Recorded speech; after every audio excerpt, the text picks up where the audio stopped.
দাঁড়িয়ে আছি অসহায়ের মতো। শালার ভাগ্য এত খারাপ কেন? একে তো লেট, দ্বিতীয়ত রিক্সাওয়ালা মামারাও নাই। অন্তর, আমি দেখলাম কেউ একজন আমাকে ডাক দিল। দেখলাম সে আর কেউ না, আমার ক্লাসমেট ও হারামি বান্ধবী তানিয়া। তবে শুধু ক্লাসমেট ও বান্ধবী বললে হবে না, অন্য একটা পরিচয়ও আছে, আমার বেস্টুর জিএফ। তবে বন্ধুর জিএফ মানে আমার ক্লোজ ফ্রেন্ড, বলতে গেলে বেস্টিও। কিরে এভাবে দাঁড়ায় আছিস কেন? খুশির ঠেলায় আহার এই বেচারা, ওঠ রিক্সায়। আমিও লাফিয়ে রিক্সায় উঠে পড়ি। তুই না উঠতে দিলেও তোরে লাথি মারি ফেলে আমি রিক্সা নিয়ে চলে যেতাম আর কি। কুত্তা। চুপ কুত্তি। আর মামা রিক্সা চালান, এদের কথা শুনে লাভ নাই। পাবনার পাগলি এতে। রিক্সা চলতেছে আপন গতিতে, আর আমরা রিক্সায় যুদ্ধ করতে ব্যস্ত। রিক্সা ঠিক আমাদের কলেজের গেটে থামে। ওই কুত্তা, ভাড়া দে। দিমু তো গতকালকে। যা, আমি দিচ্ছি, কিপটা কোথাকার। তারপর তানিয়া ভাড়া দিয়ে দেয়। আমি তো মহা খুশি, টাকা বাঁচাইছি। একটা মাত্র কারণে তোকে সহ্য করতেছি, শুধু কাজটা শেষ হোক ব্যাস। যা তোর কাজ করবো না আমি, মুড়ি খা। তারপর তানিয়ার সাথে ক্লাসের দিকে যেতে লাগি। ক্লাসে যেতেই আমরা দেখলাম স্যার ক্লাস করাতেছে। বাহ, এত তাড়াতাড়ি আসলেন? কি করে আপনারা? না মানে স্যার, রিক্সার চাকা পাংচার হয়ে গেছে, তাই দেরি হয়ে গেছে স্যার। বাহানা বানাইস না, তোরে হাড়ে হাড়ে চিনি আমি। স্যার আজকের জন্য মাফ করে দেন না। যা সিটে বয়, ইম্পর্ট্যান্ট ক্লাস চলছে। আজকে এমনেও নোট দেয়া হবে, নিয়ে নিস। স্যার আমাকে ভালো করে চিনে, যদি কথা বাড়ায় তাহলে তার মাথা যাবে, তাই কিছু না বলেই ক্লাসে বসতে দেয়। আমিও বসে পড়ি আর ক্লাসে মনোযোগ দেই। তবে দেখলাম তারিন আমার দিকে অন্যভাবেই তাকিয়ে আছে। ক্লাসটা শেষ হতেই আমি ক্যাম্পাসে চলে গেলাম। দেখলাম তারিনও আসলো। এত লেট কেন আজকে? সরি, আসলে ঘুম থেকে উঠতে লেট হয়ে গেছে। তানিয়ারও কি ঘুম থেকে উঠতে লেট হয়ে গেছে, নাকি সেও তোমার সাথে একত্রে আসলো? আরে সেটা তো আমি জানি না, তাকে জিজ্ঞাসা করো তুমি। আর তুমি তানিয়াকে নিয়ে কথা বলতেছো কেন? সে তো আমার ফ্রেন্ড হয়। তারিন আমার পাশে এসে বসে। দেখো অন্তর, আমি সত্যিই তোমাকে ভালোবাসি, আর তোমাকে হারাতে চাই না। প্লিজ আমাকে চিট করিও না। চিন্তা করিও না, আমি তোমার ভরসা ভাঙবো না। তাহলে বলো, তানিয়ার সাথে কিসের এত কথা তোমার? সময় হলেই বুঝতে পারবা। এখন চলো ক্যান্টিনে চাই। চলো। আর কি বলবো তোমাকে? তোরাই যা, আমি তো আকাশ থেকে ভেসে আসছি। না রে শালা, তুই তো উগান্ডা থেকে আসছিস। দূর বেটা। তাহলে আমি বা কেন বাদ যাব? চলো চারজনেই ক্যান্টিনে গিয়ে নাস্তা করে নেই। তারপর আমরা ক্যান্টিনে যেতে লাগি, কিন্তু তারিন তানিয়াকে দেখে কিছুটা সংকোচ বোধ করতে লাগলো, কারণ অন্তর আর তানিয়ার মধ্যে কিছু তো একটা চলতেছে, যা থেকে সে বিরত। আমরা সকলেই ক্যান্টিনে গেলাম আর তানভীরকে পাঠালাম নাস্তা আনতে, আর আমরা আড্ডা দিতে ব্যস্ত। কিন্তু তারিন বারবার অন্তরের দিকে তাকাচ্ছে। সে অন্তরের চোখের ইশারা দেখতে লাগে, যা তানিয়াকে দেওয়া হচ্ছে। কি এমন কথা তানিয়া ও অন্তরের মধ্যে, যা আমাকে বলা হয়নি? তাদের দুজনের হাবভাব ঠিক লাগতেছে না আমার। অনেকদিন ধরেই তাদের আমি একটু ক্লোজ আসতে দেখলাম। কোনো অন্তর আমাকে ঠকাচ্ছে না তো? যেই করেই হোক, তাদের দুজনের মধ্যে কথাবার্তাগুলো আমাকে জানতে হবে। তানভীর নাস্তা নিয়ে আসে আর আমরাও মজা করে খেতে লাগি। নাস্তা খাওয়া শেষ করে আমরা ক্যাম্পাসে চলে যাই। আমি দেখলাম তারিন একটু অন্যমনস্ক হয়ে আছে। কি হয়েছে তোমার? এইভাবে অন্যমনস্ক হয়ে আছো কেন? কোনো সমস্যা? কিছুই না। আচ্ছা শোনো, চলো না একটু ঘুরে আসি। সরি, তানিয়ার সাথে একটু কাজ আছে আমার, কাল যাব, কেমন? আচ্ছা ঠিক আছে। অন্তর, আজকে আমাদের কি করার কথা ছিল? জানি, চলো। আচ্ছা এভরিবডি, ঠিক আছে, পরে কথা হবে। আমার আর অন্তরের একটা কাজ আছে। ঠিক আছে যাও। আর অন্তর সাবধান শালা। বেশি কথা বলবি তাহলে কিন্তু। আচ্ছা যা শালা মর্গা, আর তানিয়ার খেয়াল রাখবি। বাই। তারপর আমি আর তানিয়া বিদায় নিয়ে চলে গেলাম আমাদের কাছে। অন্যদিকে তানভীর, বল। অন্তর আর তানিয়ার দিকে খেয়াল করছিস তুই? কি হয়েছে তাদের? তাদের হাবভাব দেখছিস তুই? দেখলাম তো, আমার থেকে তো কোনো কিছুই মনে হলো না। তোর থেকে মনে হবে কিভাবে? তোর বেস্টু বলে কথা। কিন্তু আমার থেকে তানিয়ার অন্তরের হাবভাব ঠিক লাগছে না। এর উপর আমার পুরো বিশ্বাস আছে, ও কোনোদিনও কোনো উল্টোপাল্টা কাজ করবে না। কিন্তু তানভীর, আমার না একটু তাদের হাবভাব থেকে সন্দেহ হচ্ছে। তুই নেগেটিভভাবে ভাবছিস বলে তোর এমনটা লাগতেছে, কিন্তু পজিটিভলি ভাব, তাহলে দেখবি সব ঠিক লাগবে। কিন্তু তারিনের মনে এখনো অন্তরের প্রতি সন্দেহ আছে, কারণ তারিনকে না বলে সে তানিয়ার সাথে খুব ক্লোজলি ভাবে কথা বলতেছে। এইদিকে আমি আর তানিয়া শপিং মলে চলে আসলাম। আসলে আমাদের কিছু কেনাকাটা করতে হবে তাই। তো কি কি কিনবি বল? লিস্ট ফুল রেডি করেই আনছি। তাহলে শুরু করে দে। আমরা আমাদের লিস্ট অনুযায়ী শপিং করতে ব্যস্ত। প্রায় আমাদের শপিং শেষ, আর তখনই তানিয়া ডাক দেয়। কিরে, ডাকতেছিস কেন? চল জেন্টস শপে যাব, একটা টি শার্ট নিব। আমার জন্য নিবি? হ, আমাকে পাগলা কুকুর পাইছে তো। আসলে তোরে পাগলা কুকুরে পাইছে? অন্তর, এটা কিন্তু বেশি হইতেছে। ও মা গো, টুরুলাভ। আচ্ছা চল। তারপর গেলাম টি শার্ট কিনতে। মানে তানিয়া কিনবে আর আমি দেখবো। কি কালার পছন্দ তানভীরের? আমি আর তানভীর প্রায় সেম কালার পছন্দ করি। বুঝছি, হাইরে চয়েস রে। তারপর তানিয়া ঘুরে ঘুরে দেখতে লাগলো আর কয়েকটা টি শার্ট নিয়ে আমার কাছে আসে। দেখ, এখান থেকে দুইটা সিলেক্ট করে দে। আমিও দুইটা টি শার্ট সিলেক্ট করে দেই, আর সেও কিনে নেই। চল, খিদা লাগছে, কিছু খাওয়াবি? চুপচাপ বাসায় গিয়ে খেয়ে নিস। এমনিও টাকা আছে কিনা জানি না। চুপ কিপটা, তোর জন্যই তো আমি শপিং মলে আসছি, আর তোর জন্যই তো শপিং করলাম। এখন কিপটামি করিস না, চল রেস্টুরেন্টে। আমি তো শপিং এ টাকা খরচ করলাম, তুই তো শুধু তানভীরের জন্য টি শার্ট নিলি। ওলে বাবারে, টাকা তোর একা যায় নাই, তোর শপিং এ আমি তানভীরের টাকাও আছে। আর এটা তো তোর জানের জন্য করতেছি আমরা। এখন কিপটামি না করে চল তো। বাবা গো, চল বুঝছি, 1 টাকাও বাসায় নিতে দিবি না। তারপর আমরা রেস্টুরেন্টে গেলাম। সেখানে গিয়ে আমরা বসে পড়লাম, আর তখনই তানভীর ফোন দেয়। হ্যালো, কে? শপিং হয়েছে মামা, নাকি আরো বাকি আছে? শপিং শেষ, শুধু লাস্ট জিনিসটা আনলেই সব কমপ্লিট। সেটা আমি আনবো তো সময় মতো, তুই চিন্তা করিস না। আচ্ছা, তারিন কি চলে গেছে? তবে মামা, তোকে আর তানিয়াকে সন্দেহের নজরে দেখতেছে। বলতেছে তোর আর তানিয়ার মধ্যে নাকি কিছু চলতেছে। হ, তাও তার জন্যই। তো কি করিস? আমি কি করবো? যা করার তোর তানিয়া করতেছে। আমারে লুটতেছে রে মামা। আজ যদি তানিয়ার সাথে ব্রেকআপ করতি, তাহলে এই দিন দেখতে হতো না আমার। সমস্যা নাই, তানভীর যদি আমাকে ছেড়ে দেয়, আমিও তোর গলায় পড়বো আর কি। যা লুট হ। আচ্ছা, খাওয়া দাওয়া করে নিয়ে জিনিস সহ তানিয়াকে বাড়ি দিয়ে আসিস। ভাই, তুই এসে নিয়ে যা না। সাথে সাথে তানিয়া আমার থেকে ফোন কেড়ে নিল, আর শুরু করে দিল তাদের প্রেম আলাপ। আর আমি বেচারা আমারটার জন্য মরতেছি। তানিয়া তানভীরের কথা শেষ, আর আমাদেরও খাবার চলে আসে। অন্যদিকে তারিন ও তার কিছু বান্ধবীদের নিয়ে একই রেস্টুরেন্টে আসে, যেখানে অন্তর ও তানিয়া উপস্থিত। তারিন, দেখ তো, এটা অন্তর ভাইয়া না? তারিন অন্তরকে তানিয়ার সাথে দেখে প্রায় অবাক হয়ে গেল। তারিন দেখতে লাগলো তানিয়া আর অন্তর হেসে হেসে কথা বলতেছে আর খাবার খাচ্ছে। তারিন তার মোবাইলটা বের করে অন্তরকে কল দেওয়ার জন্য। এইদিকে আমি জানি না প্ল্যান সাকসেস হবে কিনা, তবে আমি আমার কলেজাটাকে খুশি দেখতে চাই। আমরা তো সেটাই চেষ্টা করতেছি অন্তর, তুই চিন্তা করিস না।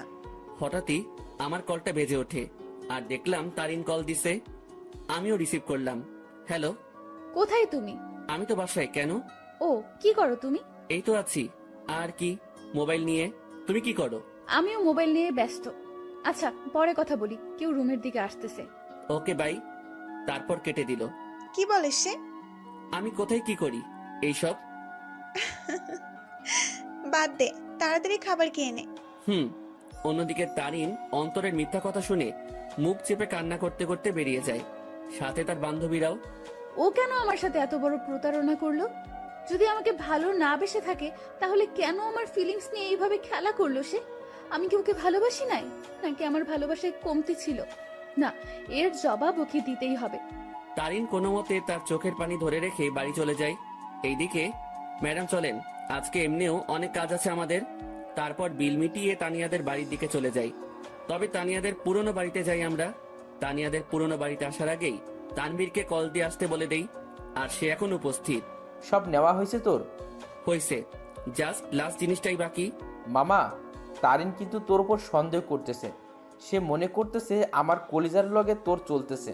আমাকে কি পাগলে পাইছে? এই সেমরির সাথে আমার চলবো? ভাই রে ভাই, কি জিনিস রে এটা! আমার লুটি ফেললো। ভাই, একটু দেখে শুনে রিলেশন করতে পারিস না? ওই সাবধান। ঝগড়াঝাড়ি বাদ দে, আর এইগুলো আমাদের দিয়ে বাড়ি যা, আমরা কাজ শুরু করে দিব। ওকে, নে এইগুলো। আমি গেলাম। তারপর তাদের জিনিসপত্রগুলো দিয়ে আমিও বাড়ি চলে গেলাম। কই ছিলি তুই? আসিলাম আর কি, মেসেজ দিছিলাম না, দেখো নাই? দেখছি। যা রুমে, আমি তোর জন্য চা আনতেছি। এই না হলে আমার আম্মু আমার কতই না খেয়াল রাখে, আমাকে কতই না ভালোবাসে। খাওয়া দাওয়া বন্ধ কর। আমিও রুমে চলে গেলাম আর একটু ফ্রেশ হয়ে সেই খাটে লেটিয়ে পড়ি। আর আজকের পার্টির জন্য উত্তেজিত।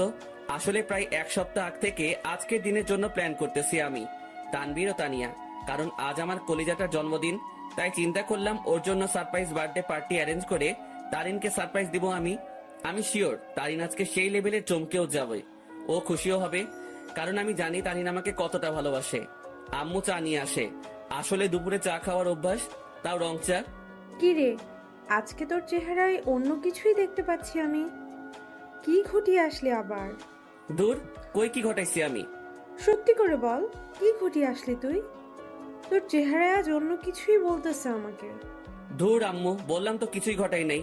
যাও, কথাই বলবো না। বলিস না, আমি গেলাম। তুই তোর রং চা শেষ কর।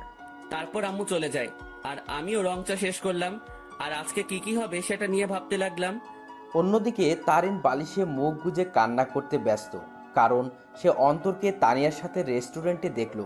আর যখন সে অন্তরকে কল দেয় ও জিজ্ঞাসা করে, তখন অন্তর তাকে মিথ্যা বলে। সে অন্তরের এইসব নিয়ে ভাবতে লাগে আর চোখের পানি ফেলতে লাগে। সন্ধ্যাবেলা আমিও রেডি হয়ে নিলাম, দেখলাম তানিয়া কল দিছে। হ্যাঁ বল। কই তুই আসবি না? আমি না আসলে আমার তারিনকে কেক কে খাওয়াবে, ও লাগাবে। আচ্ছা, তানভীর কি গেছে কেক আনতে? তুই তাড়াতাড়ি আয়। বলেই কল কেটে দিল। আমিও মোবাইল আর ওয়ালেট নিয়ে বাসা থেকে বেরিয়ে পড়লাম। আমি চলে গেলাম সেই জায়গায়, সেখানে আমাদের বার্থডে পার্টি হবে। আর সেটা হলো তানিয়াদের পুরনো বাড়ি।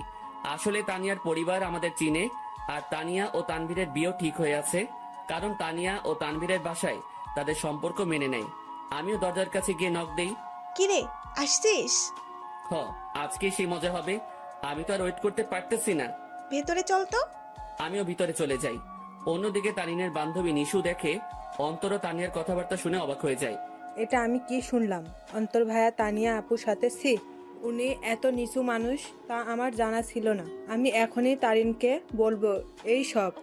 নিশু তার মোবাইল বের করে আর তারিনকে কল দেয়। হ্যালো তারিন, শোন, কথা আছে। বলো। তারপর নিশু যা যা শোনে সব বলে। যা শুনে তারিন এবার রেগে যায়। আই জানোয়ারের বাচ্চা, আমি এবার ছাড়বো না। আমি এর শেষ দেখেই ছাড়বো। তুই সেইখানেই থাক, আমি এক্ষুনি আসতেছি। তারপর কল কেটে দেয় আর তারিনও রেগে ঘর থেকে বের হয় অন্তরকে সাহায্য করার জন্য। তারিন ও তার বান্ধবী নিশু মিলে ঘরের দরজায় গিয়ে কান পেতে শুনে। এইদিকে আমি আর তানিয়া মিলে হলরুমে যা যা করা বাকি ছিল তা করলাম। আমিও তাড়াহুড়ো করতে গিয়ে সেখানে থাকা সোফার টেবিলের উপরে একটা বোতল ছিল, সেটা ধাক্কা খেয়ে তানিয়ার গায়ে পড়ি। আউ! সরি। এত তাড়াহুড়ার কি আছে, আস্তে আস্তে কর। ওকে। অন্যদিকে তারিন তাদের কথাগুলো শুনে মুখ চেপে কান্না করতে লাগলো। আর নিশু প্রায় অবাক হয়ে গেল এই সব শুনে। অন্তর ভাইয়া এত নিচ আর নোংরা প্রজাতির মানুষ হবে তা কল্পনাও করতে পারি না আমি। কুত্তার বাচ্চা, জানোয়ার, নরপশু, তুই তো আজকে শেষ। তারপর তারিন জোরে জোরে দরজা নক করতে লাগে। এইদিকে মনে হয় ও চলে আসছে। ওরে আমার লজ্জাপতি, এত লজ্জা পাইস না। তোর লজ্জা দেখে না লজ্জাও ইনসাল্টেড ফিল করবে। কুত্তা, তোর সাথে কি এমন দুশ্মনী করলাম, কথায় কথায় ইনসাল্ট করিস? যা, দরজা খোল। আমিও গিয়ে দরজা খুললাম। দরজা খুলে থ হয়ে গেলাম, কারণ তারিন ও নিশু উপস্থিত। তোমরা সাথে সাথে তারিন আমার কলার ধরে আমাকে ছুঁড়ে মারে ফ্লোরে। কুত্তার বাচ্চা, জানোয়ার, শয়তান, বেয়াদব, লম্পট, বখাটে প্লে বয়, আমার সাথে কি করে এসব করতে পারলি তুই? সাথে সাথে তারিন তার জুতা খুলে আর আমার গালে মারতে থাকে। জানিস আমি তোকে কতটাই না ভালোবাসছি, কিন্তু তুই যে এমন হবি কে জানতো? তারিন, কি করছিস তুই এইসব? চুপ, বেয়াদব নষ্টা মেয়ে। তুইও কম না। তোর আর তানভীরের বিয়ে ঠিক হয়ে থাকার পরেও তুই আমার বয়ফ্রেন্ডের সাথে ছি। আর তুই, তোকে কতই না ভালো ভাবছিলাম আমি, কিন্তু তুই তো আস্তে একটা লুচ্চা, বেয়াদব, লম্পট। মানে যত খারাপই বলি না কেন, তার থেকেও নিচ তুই। আমি তারিনের অবস্থা দেখে অবাক হয়ে গেলাম। আর সে তো আমাকে তার পায়ের জুতো দিয়ে আমাকে মারলো। তার এই ব্যবহার দেখে আমার চোখ দিয়ে টপ টপে পানি পড়তে লাগে। আজ তারিন আমার সাথে এটা করতে পারলো? আমি কি এমন অপরাধ করলাম যার জন্য তারিন আমাকে এতগুলো কথা শোনালো আর জুতার বাড়িও দিল? তোর যদি রুম ডেট করার এত ইচ্ছা ছিল আমাকে বলতি, কিন্তু তুই কি না। এই লুচ্চা প্লে বয়, তোর কি একটুও মনে সংকোচ বোধ করে নাই? নিজেই নিজের বেস্ট ফ্রেন্ডের হবু বউয়ের সাথে তুই। আমার তো মন ভেঙে ফেললি, কিন্তু কি করে নিজের বেস্ট ফ্রেন্ডকেও ধোকা দিলি তুই? বলেই তারিন আমাকে জুতা দিয়ে মারতে লাগলো। সি ভাইয়া, আপনি এত নিচু প্রজাতির মানুষ হবেন তা আমার জানা ছিল না। আপনি জানেন তারিন সবসময় আপনাকে নিয়ে কথা বলতো, সবসময় আপনাকে নিয়ে কতই না স্বপ্ন ছিল তার, কিন্তু আপনি কি না। সি ভাইয়া, আপনাকে দেখে আমার ঘৃণা হচ্ছে। তাদের কথাগুলো শুনে আমি চোখ দিয়ে পানি ফেলছিলাম। আজ তারিন আমাকে এইভাবে অপমান করলো। আমি তো কোনো অন্যায় করি নাই, তাহলে কি বলতেছে তারিন এসব? সত্যি কলিজাটা ফেটে যাচ্ছে আমার। জানিস তোকে কি করা দরকার? তোকে জুতার মালা পরায় এলাকায় ঘুরানো দরকার। দাঁড়া, আমি পুলিশকে কল দিচ্ছি। আর তখনই তানভীর কেক নিয়ে উপস্থিত হয়। সে আমাকে এভাবে পড়ে থাকতে দেখে ও তারিনকে এখন এখানে দেখে অবাক হয়ে যায়। এই অন্তর, এইভাবে পড়ে আসিস কেন? আর তারিন এখন এখানে কি করতেছে? তানভীর, আমি তোকে আগেও বলেছি এই জানোয়ার ও তোর নষ্টা হবু বউয়ের মাঝে অনেক কিছু চলতেছে, কিন্তু তুই বিশ্বাস করিস নাই। কিন্তু দেখ, আমার সন্দেহ ঠিক সত্যিই হয়েছে। আজ আমিও নিশু মিলে হাতে নাতে ধরছি এই দুইটাকে। তারা এখানে তাদের কীর্তিকলাপে ব্যস্ত ছিল, আর আমাকেও তোকে ঠকাচ্ছিল তারা দুজন মিলে। তানভীর কথাটা শুনে অবাক হয়ে যায়, তবে তানভীর অবাক হয় তারিনের কথাগুলো শুনে। এই কি বললি তুই? অন্তর আর তানিয়ার মাঝে কি চলতেছে? দেখ তুই, তাদের দুইটাকেই তানিয়ার পুরনো বাড়িতে ধরছি আমরা। দেখ, পুরনো বাড়িতে এসে তারা তাদের প্রেম লীলা চালাচ্ছিল, কিন্তু আজ ধরা খেয়ে গেল দুই নষ্টা। সাথে সাথে তানভীর দিল তারিনকে কষে এক থাপ্পড় খেয়ে তারিন ফ্লোরে পড়ে যায়। দেখলাম তানভীর রেগে আছে। আমিও উঠে তানভীরকে ধরি। অন্তর, ছাড় আমাকে। এই মেয়ে কাকে কি বলতেছে? তারিন তানভীরের দিকে গাল হাত দিয়ে তাকিয়ে আছে, আর নিশো অবাক চোখে তানভীরের দিকে তাকিয়ে আছে। তানভীর আমার থেকে নিজেকে ছাড়াই নাই, আর তারিনের চুলের মুঠি ধরে দাঁড় করায়। এই, তুই কাকে কি বলছিস? আর কি বললি তুই? তারা এখানে এসে তাদের প্রেম লীলা চালাচ্ছিল, তাই না? আয় আমার সাথে তুই। তারিনের চুলের মুঠি ধরে হলরুম দেখাতে লাগে। এই দেখ, তারা আসলে কি করতেছিল। তোর জন্মদিন উদযাপন করার জন্য সে আজ থেকে 7 দিন আগে থেকেই তোকে খুশি করার জন্য আমাকে ও তানিয়াকে নিয়ে প্ল্যান করে। সে তোর হাসি মুখটা দেখার জন্য দেখ কি করছে। চারদিকে ভালো করে তাকিয়ে দেখো। তারিন ভালো করে দেখে পুরো হলরুম দেখে যা সম্পূর্ণভাবে সাজানো। সেখানে বেলুন, জরি কাগজ ও বিভিন্ন কাগজের কারুকার্য দিয়ে সাজানো। তারপর তানভীর তারিনের চুলের মুঠি ধরে বার্থডে অলবোর্ড দেখায়। কি, ওরা তো এখানে নষ্টামি করতে আসছে, তাহলে এই সব কোনো প্রয়োজন ছিল? উত্তর দে। তানভীর আবার তারিনকে চুলের মুঠি ধরে কেকের প্যাকেটের কাছে নিয়ে যায়। দাঁড়া, তাদের নষ্টমী আরও একটা নমুনা দেখায় বলেই সেই প্যাকেট খুলে দেখায়। দেখ, তাদের নষ্টামি উদযাপন করার জন্য বার্থডে কেক আনে, যেটা তো সুন্দর করে লেখা আছে হ্যাপি বার্থডে তারিন। তারিন এই সব দেখে তাদের মনের মধ্যে অন্তরের বিরুদ্ধে যত সন্দেহ ঘৃণা ছিল সব দূর হয়ে যায়, আর সেই সেখানেই হাউমাউ করে কান্না করে দেয়। কিরে, এখন কান্না করতেছিস কেন তুই? আরও দেখবি তাদের নষ্টামির নমুনা। আসলে তোদের মতো মেয়েরা না ভালোবাসতেই জানে না। শুধু মুখে ভালোবাসি ভালোবাসি বললেই হয় না, মনে প্রাণে বিশ্বাসও করতে হয় ভালোবাসার মানুষকে। কিন্তু তুই কি করছিস? খালি সন্দেহ।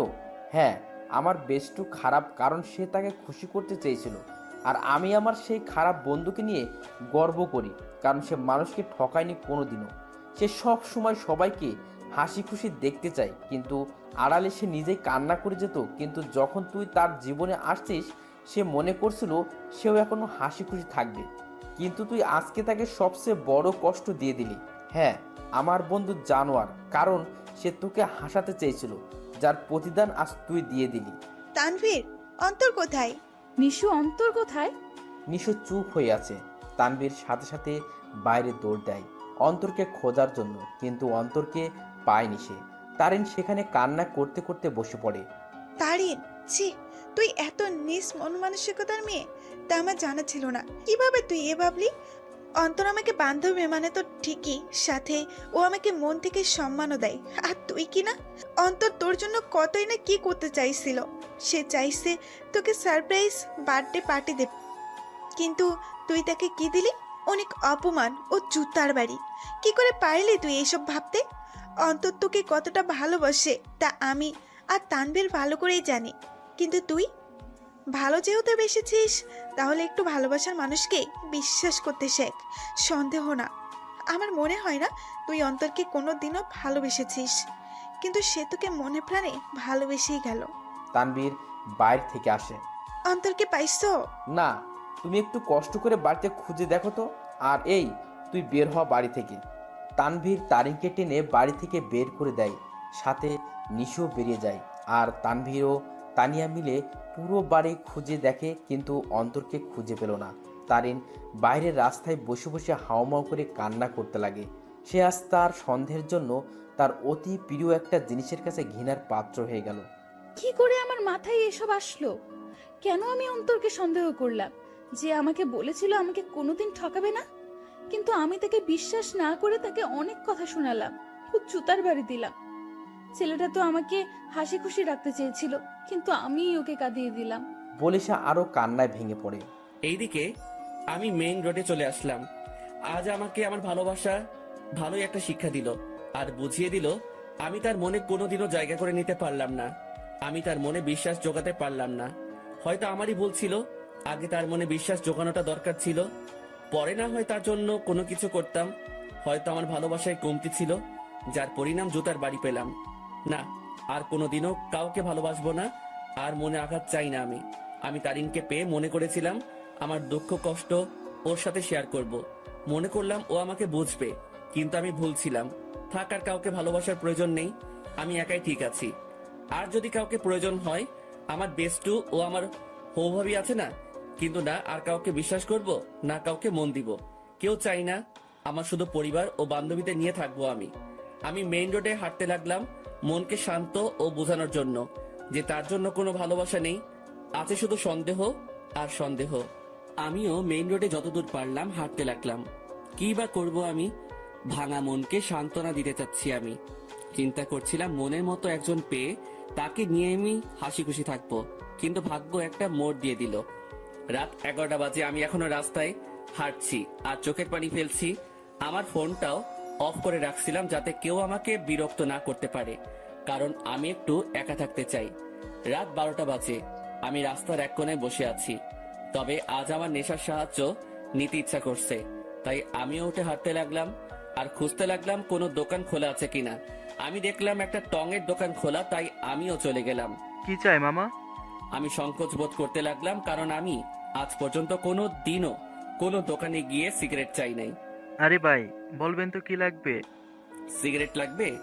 আরে এটার জন্য এভাবে সংকোচ বোধ করছেন কেন ভাই? বলেন কি সিগারেট দিব? আমি বেশিরভাগই ডার্বি, ব্যানসন ও গোল্ডলিপের কথা শুনেছিলাম, তাই চিন্তা করলাম তিনটাই নিয়ে নেই। ডার্বি, ব্যানসন ও গোল্ডলিপ তিনটার এক প্যাকেট দিয়ে দেন। তারপর দোকানদার আমাকে দেয় আর আমিও টাকা দিয়ে দেই। সাথে একটা লাইটারও নিয়ে নিলাম। আমিও যেতে লাগি। ভাই একটা কথা বলবো? জি বলেন। ভাই আমি এই প্রথম দেখলাম কেউ একসাথে 3 ধরনের সিগারেট নিল। ভাই আপনারা কি গ্রুপ মিলে আড্ডা দিবেন নাকি? সেটা আপনি না জানলেও চলবে। আপনার কাজ সিগারেট বিক্রি করা, এই সকল প্রশ্ন করা না। বলেই চলে আসলাম সেখান থেকে। তারপর আমিও আবারও মেইন রোডে গিয়ে সিগারেট ধরালাম। হাতে সিগারেট খাবো কি খাবো না তা ভাবতে লাগলাম। পরে এইসব ভাবনা চিন্তা বাদ দিয়ে সোজা খাওয়া শুরু করে দিলাম।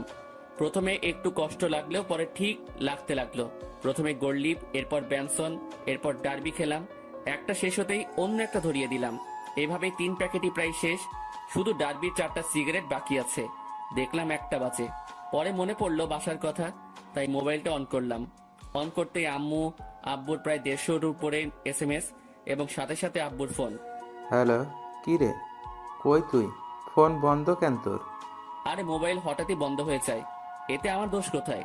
কি রে, তুই রেগে আছিস কেন? কি হয়েছে? আমার ইচ্ছা, আমার লাইফ, আমি যা খুশি করব। ফোনটা রাখো, আর আমি পরে আসবো, একটা পার্টিতে আছি, বাই। বলেই কল কেটে দিলাম। এরপর বাকি যে সিগারেটগুলো ছিল সেগুলো একটার পর একটা শেষ করলাম। আমি চাচ্ছি সিগারেটের ধোঁয়া দিয়ে নিজের কষ্টটাকেও উড়িয়ে দিতে। প্রায় 2:30 বাজে আমি বাসার দিকে গেলাম। আমি দরজায় টান দিতেই দরজা খুলে যায়, আর আমি বাড়ির দরজা বন্ধ করে দিয়ে রুমে চলে যাই। শুয়ে থাকতে থাকতে ঘুম চলে আসে। অন্তর, অন্তর, আব্বু ওঠ, আর কতক্ষণ ঘুমাবি? সকাল হয়েছে তো। আম্মুর ডাকে আমি উঠে পড়ি। এভাবে কি দেখো তুমি? তোর চোখ লাল হয়ে আছে কেন? ধুর, বোকার মতো কথা বলিও না তো। কাল রাতে আসলাম কয়টায় আমি, ভালো করে ঘুমোতে পারি নাই তো তাই। আমিও উঠে বাথরুমে ফ্রেশ হতে চলে যাই। সেখানে আমি আয়নায় আমার চোখগুলো দেখতে লাগলাম। আসলে আমার চোখগুলো লাল হয়ে আছে, তবে একটু ভয়ঙ্কর লাগতেছে দেখতে। এখন আমার চোখগুলো দেখলে মনে হবে আমি কোনো এক নরপশু হিংস্র হয়ে আছি, আর শিকার পেলে সোজা গিলে ফেলবো। আমি খেয়াল করলাম আমার গায়ের থেকে সিগারেটের গন্ধ আসতেছে, তাই পকেটে যা যা ছিল সব বের করে এক সাইডে রেখে সেই অবস্থায় গোসল করে নিলাম। তারপর রুমে গিয়ে একটা টি শার্ট ও প্যান্ট নিয়ে আবার বাথরুমে চলে গেলাম আর চেঞ্জ করে নিলাম। এরপর আমি আমার রুমে আয়নার সামনে গেলাম। সেখানে গিয়ে নিজেকে দেখতে লাগলাম। একদিনে কি থেকে কি হয়ে গেলাম আমি। আমার চুলগুলো ভেজা অবস্থায় আছে, তাই সেগুলো নেমে আছে, আর চুলগুলো বড় হওয়ার কারণে চোখ বরাবর আসলো। তবে সেই অবস্থায় নিজেকে দেখলাম আর নিজেই প্রায় ভয় পেয়ে গেলাম, কারণ আমার চুল ও চোখের জন্য একটা কি বলবো ভাই, বাদ দেন। আমিও ডাইনিং রুমে চলে গেলাম। দেখলাম আব্বুও উপস্থিত। আমিও টেবিলে বসলাম। কি রে, কাল রাতে কই ছিলি? একটা ফ্রেন্ডের বাসায় বার্থডে পার্টিতে ছিলাম। আমাদের একটু বলে যাইতি, ভালো হইতো। আমাদের কি চিন্তা হয় না তোর জন্য? সাথে সাথে টেবিলের উপর থেকে একটা গ্লাস নিয়ে ফ্লোরে আছাড় মেরে ভেঙে ফেলি। আমাকে পাইছোটা কি তোমরা? আমি কি মেয়ে নাকি যে আমাকে নিয়ে চিন্তা হয়? যদি এতই চিন্তা হয় তাহলে কেন বাইরের দুনিয়া দেখাইছো আমাকে? ঘরে আটকে রাখলেই হইতো। আমার অবস্থা দেখে আম্মু আব্বু দুজনেই নিস্তব্ধ হয়ে গেল, আর আমিও টেবিল থেকে উঠে সোজা রুমে চলে গেলাম। তখন মনে পড়লো ফোনের কথা। আমিও ফোনটা হাতে নিলাম। দেখলাম তারিনের নাম্বার থেকে অনেকগুলো মিসড কল। আমি ফোনটা খাটের উপরে ছুড়ে মারি। ফোন বাজতে লাগলো। দেখলাম আননোন নাম্বার থেকে কল আসছে। আমিও রিসিভ করলাম। হ্যালো, আসসালামু আলাইকুম, কে বলছেন? হ্যালো, কোথায় তুমি? কলেজে আসো নাই কেন? দেখো, দোহাই লাগে, একটিবার দেখা করো আমার সাথে। ওই আমাকে পাইছিস কি তুই? যখন ইচ্ছা কষ্ট দিবি, যখন ইচ্ছা পিরিত দেখাবি, তাই না? আর কোনো দিনও আমাকে কল দিবি না। তোর মতো ভালো মেয়ের সাথে আমার মতো লুচ্চা নষ্টা প্লে বয়ের কথা বলা উচিত না। রাখ ফোন, বলে কল কেটে দিলাম আর মোবাইলটা খাটে ছুড়ে ফেলি। লাগবে না কারো ভালোবাসা আমার, একাই ঠিক আছি আমি। অনেক কষ্ট দিয়ে এখন আলগা পিরিত দেখাইতে আসছে। না, এই সিমটাই ভেঙে ফেলবো আমি। না থাকবে সিম, না হবে কন্ট্রাক্ট। আমি মোবাইলটা হাতে নিয়ে তা খুলে সিম নিয়ে নেই আর সেটা ভেঙে ফেলি, আর খাটে শুয়ে পড়ি চোখটা বন্ধ করে। হঠাৎই কেউ একজন আমার মাথায় হাত বুলিয়ে দিতে লাগে। আমিও চোখ খুলে দেখি আম্মু মাথায় হাত বুলিয়ে দিচ্ছে। কি রে আব্বু, কি হয়েছে তোর? একটু বল তো আমাকে। কিছু হয় নাই আমার। আচ্ছা, দেখি আমি নাস্তা খাইয়ে দিই। আচ্ছা দাও। তারপর দেখলাম আম্মু নাস্তা নিয়েই আমার রুমে আসে আর প্লেট নিয়ে আমাকে খাওয়াই দিতে লাগে। আচ্ছা শোন, তোর নানু কল দিছিল, এক কাজ কর, তুই কয়েকদিন সেখান থেকে ঘুরে আয় না। আচ্ছা ঠিক আছে, যাব। ঠিক আছে, আজই চলে যা, তাহলে ভালো হবে। ঠিক আছে। আম্মু আমাকে নাস্তা খাওয়াই দিয়ে চলে যায়, আর আমিও চিন্তা করলাম আমার উপর এমনিও অনেক কিছুই গেছে, তাই একটু রিফ্রেশমেন্টের প্রয়োজন, তাই যাওয়াই উচিত। আমিও আমার ব্যাগ গুছিয়ে নিলাম। দেখলাম সকাল 11টা বাজে। আমি ব্যাগ নিয়ে রুম থেকে বেরিয়ে পড়লাম। আম্মু আব্বুর থেকে বিদায় নিয়ে আমি চলে গেলাম বাস স্টেশনে। আমিও টিকিট কাউন্টারে যেতেই শক খেয়ে গেলাম। কিরে, এখন কোথায় যাস? আমি কি বলবো বুঝতে পারতেছি না, কারণ আমার সামনে তানভীর দাঁড়িয়ে আছে। শালা তুই তুই এখানে কি করতেছিস? শালা আমাকে একা করে কই যাচ্ছিস? আর ফোন বন্ধ কেন তোর? এমনি। এখন তুই এখানে কেন? আর কই যাচ্ছিস তুই? যাইতেছি আর কি, বেস্টুর নানার বাড়ি। মানে আমি তুই একই জায়গায় যাচ্ছে মামা। এবার কথা বলিস না, টিকিট নে।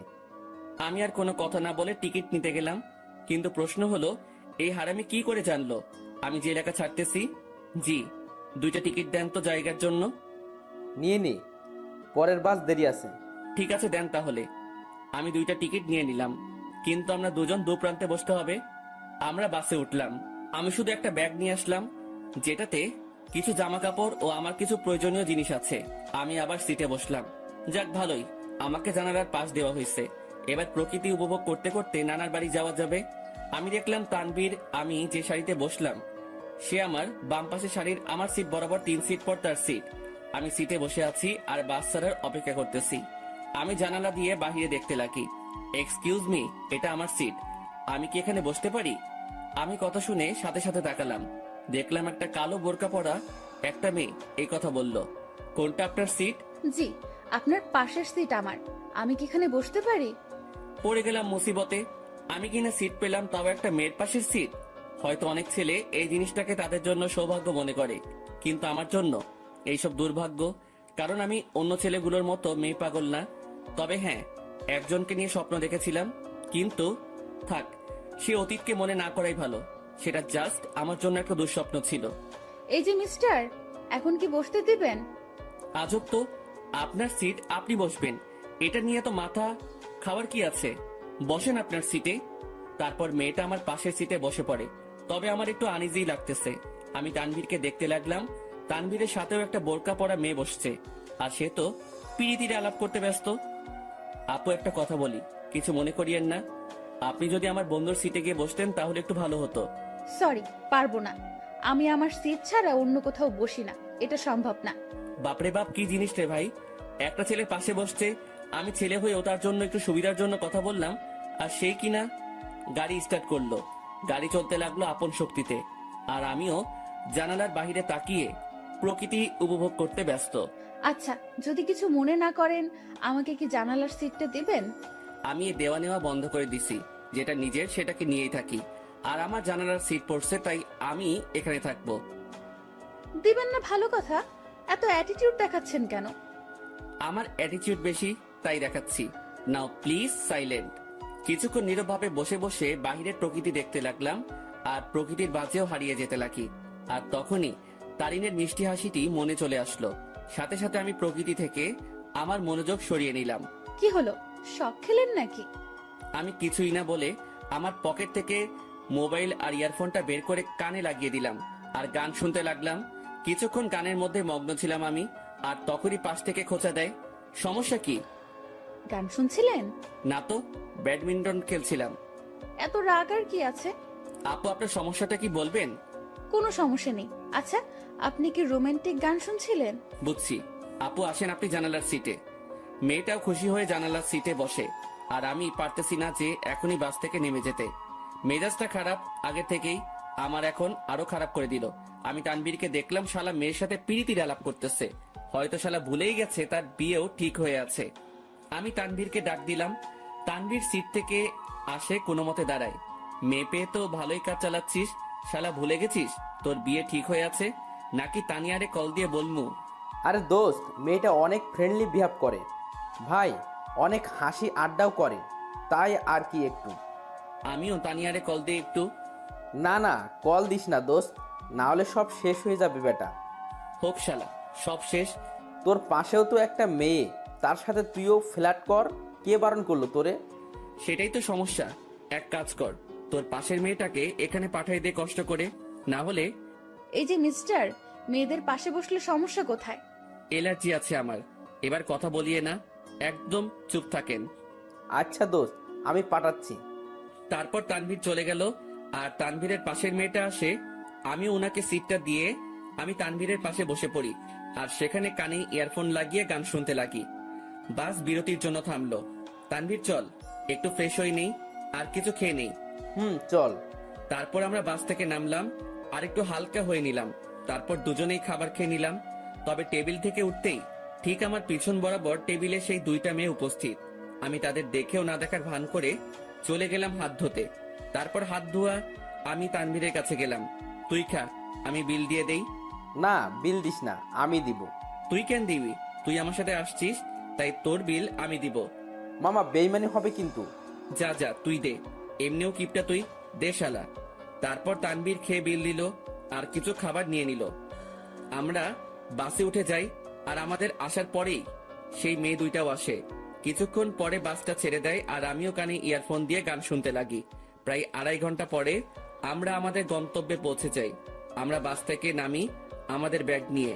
কিছুক্ষণ পরেও দেখলাম সেই মেয়েগুলো। আমি তাদের দেখেও না দেখার ভান করে আমি মোবাইলটা বের করলাম, আর মামাকে ফোন দিলাম। হ্যালো মামা, কই তুমি? আরে আমি সিএনজি স্টেশনের সামনে। পরে আমি মামাকে দেখলাম, আর কলটা কেটে দিয়ে আর তানভীরকে নিয়ে মামার কাছে চলে গেলাম। মামা আমাকে দেখে জড়িয়ে ধরে। কেমন আছিস অন্তর? ভালোই আছি। তোমাকে কয়বার বললাম আমার জন্য গ্রামের একটা সুন্দরী খুঁজতে, যাতে বিয়ে করতে পারি। বজ্জাত, এখনো ফাজলামি যায় নাই তাই না?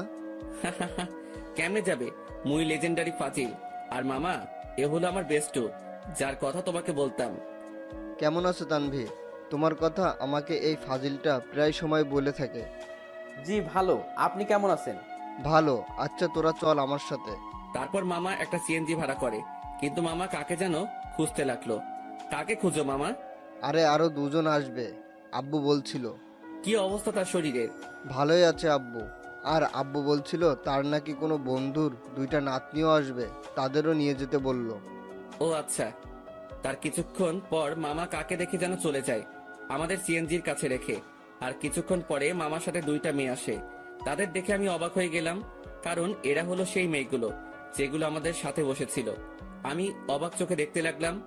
তোরা ওঠ, আমি বাইকে যাই। মামা বাইক আনছো? কেন? মামা তুমি সিএনজি করে চলে যাও, আমি বাইক নিয়ে আসতেছি। ভুলেও না। প্লিজ মামা, অনেকদিন পরে বাইক পাইলাম। কাল চালাস। আর কিছু বললাম না, কারণ মামার সাথে কথা বাড়ায় লাভ নাই। আমি আর তানবীর সিএনজিতে উঠে পড়ি, আর পিছে সেই 2টা মেয়েই মজা করে বসে পড়ে। তারপর সিএনজি চলতে লাগে তার আপন গতিতে। আমিও গ্রামের পরিবেশ উপভোগ করতে করতে যেতে লাগি। মামা তার বাইক নিয়ে চলে যায়। আমরা আমার নানার বাড়ি পৌঁছে যাই। আমি দেখলাম নানা ভাই দরজায় দাঁড়ায় আছে। আমি নানা ভাইয়ের কাছে গেলাম আর নানা ভাইকে সালাম করলাম। ইরে নানা ভাই, কেমন আছিস? তারপর নানা ভাই আমাকে জড়িয়ে ধরে। আমি তো ভালোই আছি, তবে তোমার খবর জিজ্ঞাসা করবো না, কারণ তোমাকে দেখে পাওয়ারফুল মানুষ মনে হচ্ছে। কি মনে করিস? আমার অনেক শক্তি বলেই তো 80 বছরে বেঁচে আছি। কিন্তু নানা ভাই, আমি তো শুনছি ভালো মানুষ তাড়াতাড়ি মরে, আর শয়তান নাকি অনেক বছর বাঁচে। চুপ বেটা, ভিতরে যা। আমারে ধমকায় লাভ নাই নানা ভাই। তারপর তানভীরকে আমার কাছে ডাক দিলাম। নানা ভাই, আমার বন্ধু তানভীর, ও আমার সাথে আসছে। আসসালামু আলাইকুম। ওয়ালাইকুম আসসালাম। আমার বজ্জাত নাতিটা আমাকে নানা ভাইকে ডাকে, তুমিও আমাকে নানা ভাই ডাকতে পারো। জি আচ্ছা। মানিক, অন্তর তোর বন্ধুকে তাদের রুম দেখিয়ে দে। আচ্ছা আব্বু, তোরা আয় আমার সাথে। আমরা দুজন মামার সাথে যেতে লাগি। আসলে নানাদের বাড়িটা বলতে গেলে বড় একতলা বিল্ডিং, যেটা একটু বড় করে বানানো হয়। মামা আমাদের একটা রুমে নিয়ে যায়। এটা তোদের রুম। আর তানভীর, তুমি আমাকে মামা ডাকতে পারো, অন্তর যেমনটা ডাকে আর কি। মামা না, এখন থেকে মামু ডাক মনে। আস্তে আস্তে শুরু করে দিলে। দাঁড়া, তোরে বিয়েটা করায়ে দিয়ে তোর বউয়ের হাতে তোরে শায়েস্তা করবো আমি। আগে নিজের গদি সামলাও। লাস্ট টাইম মামিকে দিয়ে কি করছিলাম মনে আছে নাকি? এবার আগের বারের থেকেও ডাবল হবে। তোরা ফ্রেশ হয়ে হলরুমে আয়, আমি গেলাম। কিরে ভাই, তুই তোর মামার থ্রেট দেশ? আরে বেটা, আসলে আমাদের পরিবারটা একদম ফ্রেন্ডলি, তাই সবার সাথে হাসি মজা করেই থাকি। তোর মতো আমি একটা পরিবার পাইলে হইতো। আমার পরিবার মানে তোর পরিবার বেটা। এখন কথা না বলে ফ্রেশ হয়ে নে। তারপর তানবীর ফ্রেশ হয়ে নিল। এরপর আমিও ফ্রেশ হয়ে নেই, আর দুজনেই হল রুমে যাই। সেখানে আমার মামাতো ভাই শান্ত বসে বসে মামা ও নানা ভাইয়ের সাথে কথা বলতেছে। কিরে শান্ত, কি অবস্থা তোর? শান্ত আমাকে দেখে আমার কাছে চলে আসে। সে 9-এ পড়ে। অন্তর ভাইয়া, কি খবর তোমার? কেমন আছো? ভালো আছি, কিন্তু তোর থেকে আমি এটা আশা করিনি। আমি আবার কি করলাম? তুই নাকি গোপনে বিয়ে করে ফেলছিস। দূর ভাইয়া, কি বলো এইসব তুমি? আমার কথা একটু ভাবলি না? আমি তোর থেকে কত বড়, অথচ বিয়ের দিক দিয়ে ছোট বানাই দিলি। কেমনে পারলি এটা করতে তুই? তোর তো বলছিলাম আমার জন্য মেয়ে খুঁজতে, আর তুই কি না, কাজটা ভালো করিস নাই তুই। দূর ভাইয়া, কে বলেছে তোমারে আমি বিয়ে করছি? আমার বিয়ের বয়স হয়েছে নাকি? আজকালকার পোলাপানগুলো বিশ্বাস নাই, বড় ভাইরে রেখে তারাই গোপনে কাজ সেরে ফেলে। আল্লাহ কোন যুগে আনলা তুমি আমারে? তোদের কথাবার্তা শেষ হলে নাস্তা কর। ও মামি, তোমার জামাই আমাকে বাস স্টেশনে মারছে। নাউজুবিল্লাহ। কিরে বেটা, আমি তোরে কই মারলাম? এই, তুমি অন্তরের গায়ে হাত দিছো? অন্তর আসতে না আসতেই কি মামারে এভাবে মারবি নাকি? তোর জ্বালায় আর বাঁচবো না আমি। আব্বুরে আগেই বলছিলাম এই শয়তানটা যদি আসে আগেই আমাকে বলে দিতে, যাতে বনবাসে ভাগতে পারে। মামার কথা শুনে সবাই হেসে দিল। নানা ভাই, নানু কই? কি আমার উপর ডাক নাকি নানু? তার আদরের ছেলেরে কষ্ট দিবি আর সেই মনে হয় তোরে এমনি এমনি ছাড়ি দিব? কিছু মনে হয় বলতে হবে। তো নানু তার রুমে, আসলে শরীর একটু অসুস্থ তো, তাই রুম থেকে কম বের হয়। আচ্ছা, তাহলে আমি দেখা করে আসি। তারপর আমি নানু রুমের দিকে যেতে লাগি। নানু রুমের দিকে যেতেই আমি কিছু কথাবার্তা শুনতে পেলাম। নানু, আমি অনেক বড় ভুল করে ফেলেছি নানু। এখন ও আমাকে দুই চোখেই দেখতে পারে না। তুমি চিন্তা করিও না, আমাকে নানু ডাকছো না, আমি সব সামলে নিব, তুমি কান্না থামাও। আমি বুঝতে পারলাম নানুর রুমে অন্য কোনো মহিলা বা মেয়ে আছে, তবুও এটা ফ্যাক্ট না আমার জন্য। আমি যেহেতু আসছি তাই দেখা করবই, কারণ নানু আমাকে ইগনোর করবে না। তার কাছে আমি আগে, বাকি সবাই পরে। নানু, দরজা খুলে যায়।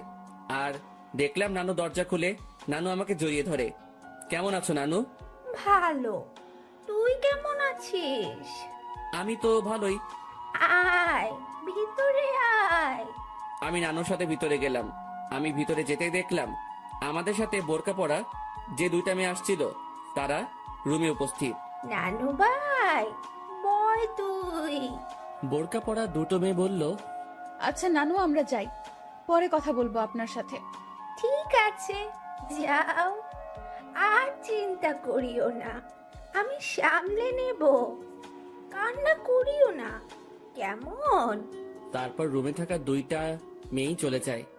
নানু মেয়েগুলোকে আর কান্নাকাটি করতেছিল কেন? আর বলিস না, একটু পারিবারিক সমস্যা, তাই আর কি। তো নানু ভাই, অবশেষে তোকে দেখলাম আমি, এবার শান্তিতেই মরতে পারবো আমি। নানু, কি উল্টাপাল্টা কথা বলো তুমি? এই সব বলা বাদ দাও তো। আচ্ছা নানু ভাই, বাদ দিলাম, এখন এটা বল, কেমন আছিস? আমি তো ভালোই আছি।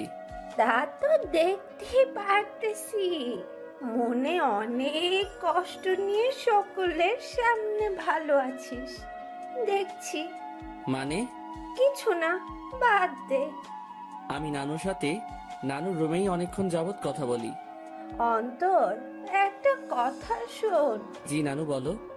মানুষ মাত্রই ভুল, তাই ভুল করবে, তাই বলে তাকে ক্ষমা করে দেওয়াই ভালো। কথাটা ঠিক বুঝলাম না নানু। আচ্ছা থাক, যা, রাত হইছে, খাবার খেয়ে নে। তুমি খাবা না? খাবো তো, তবে তোর মামি, আমি আর বাসায় আরো দুজন মেহমান আসছে, তাদের সাথে খাবো আর কি। আচ্ছা ঠিক আছে। তারপর আমি নানুর রুম থেকে চলে যাই আর হল রুমে যাই। সেখানে দেখি নানা ভাই, মামা ও তানভীর কথা বলতেছে। ভালোই তো, বহুত ভালো আলাপ চলতেছে মনে হয়। আমাকে দেখেই তারা হতাশ হয়ে যায়। বুঝলাম না কেন। আজব তো, এইভাবে কি দেখো? আমি কি ভূত নাকি? ভূতের চেয়ে কম নাকি তুই? এই মামু, মেজাজ খারাপ কইরো না, না হলে কিন্তু কি করবি তুই? গ্রামের একটা মাইয়ারে কিডন্যাপ করে বিয়ে করে চলে আসমো। আমার কথা শুনে সকলেই হাসতে লাগে, তবে আমিও উপর দিয়ে হাসতে লাগি, কিন্তু ভিতর দিয়ে থাক বাদ দেই। এইসব আমার জন্য কি অন্যদের হাসি ঠাট্টা বন্ধ করব নাকি? মামি আমাদের খাবারের জন্য ডাক দিল আর আমরাও চলে গেলাম খাবার খেতে। ভাই, শীতকাল, গায়ে আমার কোট আছে, তারপরেও একটু শীত লাগছে। রাতের খাবার খেয়ে নিলাম আমরা। আমিও চিন্তা করলাম রাতের বেলা একা একা হাঁটার। আমি আস্তে করে বাহিরের দিকে যেতে লাগি। কিরে, চোরের মতো কই যাস? যা শালা, ধরা খেয়ে গেলাম। না মানে একটু বাহিরে যাব মামা। অন্তর, বাইরে প্রচুর ঠান্ডা। অসুবিধা নাই, একটু যাই, চলে আসবো তো। ঠিক আছে যা, তবে দরজা লাগিয়ে দিবি। তুই দরজার কাছে আসলে আমাকে একটা কল দিস, আর তানবীরকে নিবি। না মামা, তানবীর এমনিও জার্নি করে আসছে, ক্লান্ত সে, তাই তাকে না নেওয়াই ভালো। আমি মামার সাথে কথা বলেই বাহিরে চলে আসি আর পকেট থেকে মাস্কটা বের করে পরে নেই আর কোটটাও মাথায় দিয়ে দেই। আমি হাঁটতে লাগলাম আর হাঁটতে হাঁটতে একটা দোকানের কাছে চলে গেলাম। আর সেখানে যেতেই মাথায় আসলো সিগারেটের কথা। মুখে মাস্ক আর হুডি, আর সেই অবস্থায় দোকানে চলে গেলাম। আরেক প্যাকেট ডার্বি নিয়ে নেই, সাথে ম্যাচও। সেটা নিয়েই আমিও চলে যাই এক নির্জন জায়গায়, মানে বলতে গেলে পুকুর পাড়। সেখানে পাড়ে বসার জায়গা আছে আর আমিও সেখানে বসে পড়ি আর সিগারেট টানতে লাগি। সিগারেটের ধোঁয়ার আমি আমার কষ্টগুলোকে উড়িয়ে দিচ্ছি। একজনকে মনে প্রাণে খুব ভালোবাসছিলাম, যার প্রতিদান জুতার বাড়ি পাইছি।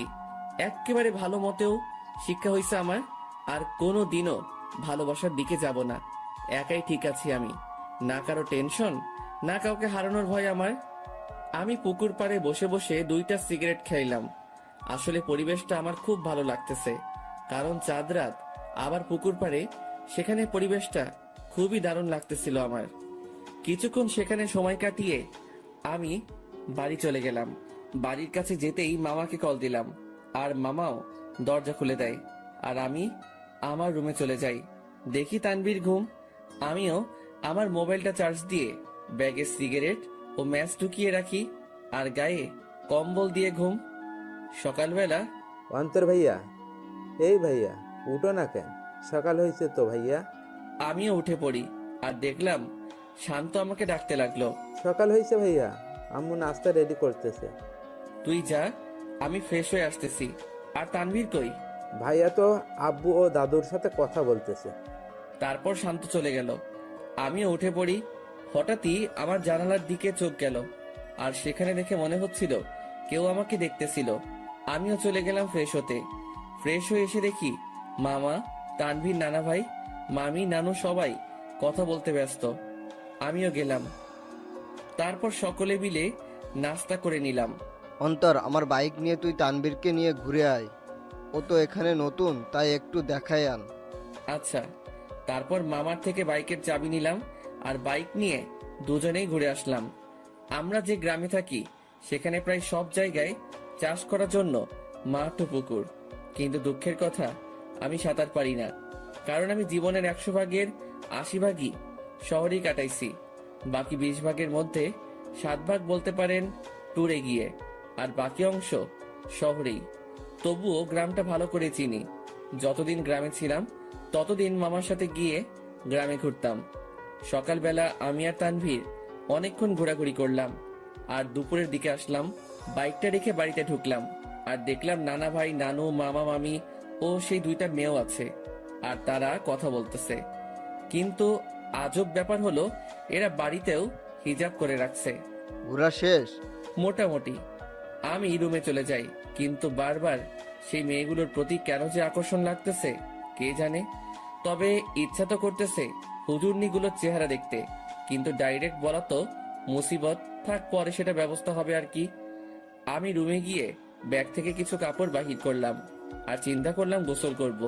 কিন্তু মনে পড়লো এখানে তো পানির হিটার নাই যে ডাইরেক্ট বাথরুমে যাবো, সুইচটা ক্লিক করবো আর গরম পানি পাবো।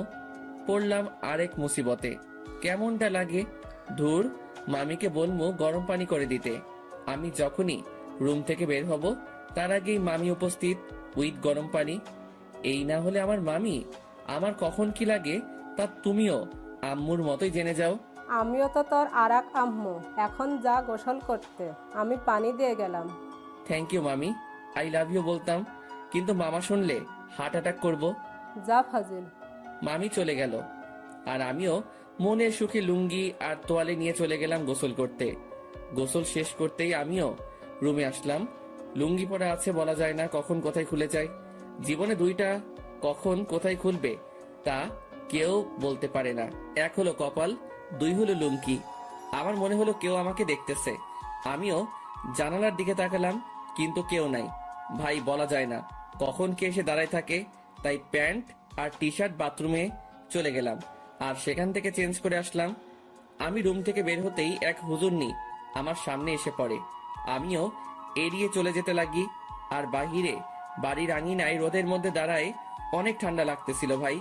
বিশ্বাস করেন, শীতকালে শরীর ভিজা অবস্থায় কেউ গায়ে একটা ফু দেয় না, তা ব্রেকআপের চেয়ে কষ্টকর লাগে। তো আপনি এই বাড়ির লোক, তা আমাকে আগে বলতে পারলেন না? খালি খালি টেনশনে ছিলাম আমি। আমি পিছনে তাকালাম, কিন্তু চেহারা না দেখায় বুঝতে পারলাম না কে কোনটা, মানে কে কোন বোরকাওয়ালি। আমি কি জানতাম আপনি এখানে আসবেন? আজাইরা কথাবার্তা বলিয়েন না, এইসব আমি পছন্দ করি না। এত অ্যাটিটিউড ভালো না। আমি বুঝতে পারলাম এটা সেই বকবক রানী যেটা বাসে আমার মাথা খাইছে। আচ্ছা, এখানেও মুখ ঢেকে রাখলেন সেটা বুঝলাম না। আসলে এটাই তো আমাদের বাড়ির নিয়ম। পরপুরুষের সামনে আমরা চেহারা দেখাই না, তবে স্বামীকে দেখানো যাবে, এই নিয়ম আছে। আচ্ছা, আপনি কি ম্যারিড? না, আপনি? আমি ম্যারিড। তো আপনার ওয়াইফকে না আনবেন? বন্ধুকে আনলেন কেন? ও ওর বাবার বাড়িতে গেছে। তবে একটা জিনিস আমি খেয়াল করলাম, মেয়েটা এমনভাবে কথা বলতেছে, মনে হয় সে আমার সম্পর্কে জানে, ও আমাকে চিনে। তাছাড়াও তার ভয়েসটা একটু একটু মাথা খাচ্ছে আমার। আচ্ছা, আপনি থাকেন কোথায়? সরি, বলা যাবে না। আচ্ছা, লাগবে না। আমি খেয়াল করলাম মেয়েটা আমার সাথে কথা বলতেছে তো ঠিকই, মানে তার কথার মধ্যে আমি অন্য একরকম কিছু পাচ্ছি। মামি আসে আর আমাদের খাবারের জন্য ডাক দেয়। আমিও চলে যাই। সেখানে দেখি মামা, তানভীর, নানা ভাই উপস্থিত ও তারা বসে বসে কথা বলতেছে। কিসের এত আলাপ তোমাদের? মনে হয় কোনো বড় ধরনের গন্ডগোল পাকানোর প্ল্যান চলতেছে তোমাদের। বিয়ের। কি? কার বিয়ে? কখন? কোথায়? কোন টাইমে? দাওয়াত দিছে তো? আমি কিন্তু যাবো। শালা তোর অভ্যাস চেঞ্জ হইল না। আরে বেটা, ফ্রি খাবার কেমনে মিস করবো বেটা? ও মামা, বলো না কার বিয়ে? আমি বিরিয়ানির চান্স মিস করতে চাচ্ছি না। তোর বিয়ে? কি? এবার খা নিজের বিয়ের বিরিয়ানি। মেজাজটা এখন 440 হয়ে গেল কিন্তু। আরে তোরা থাম তো। তারপর সবাই মিলে দুপুরের খাবার খেয়ে নিলাম। অন্তর, আজকে একটু বাজারে যাব, কিছু কিনতে হবে, তুই যাবি?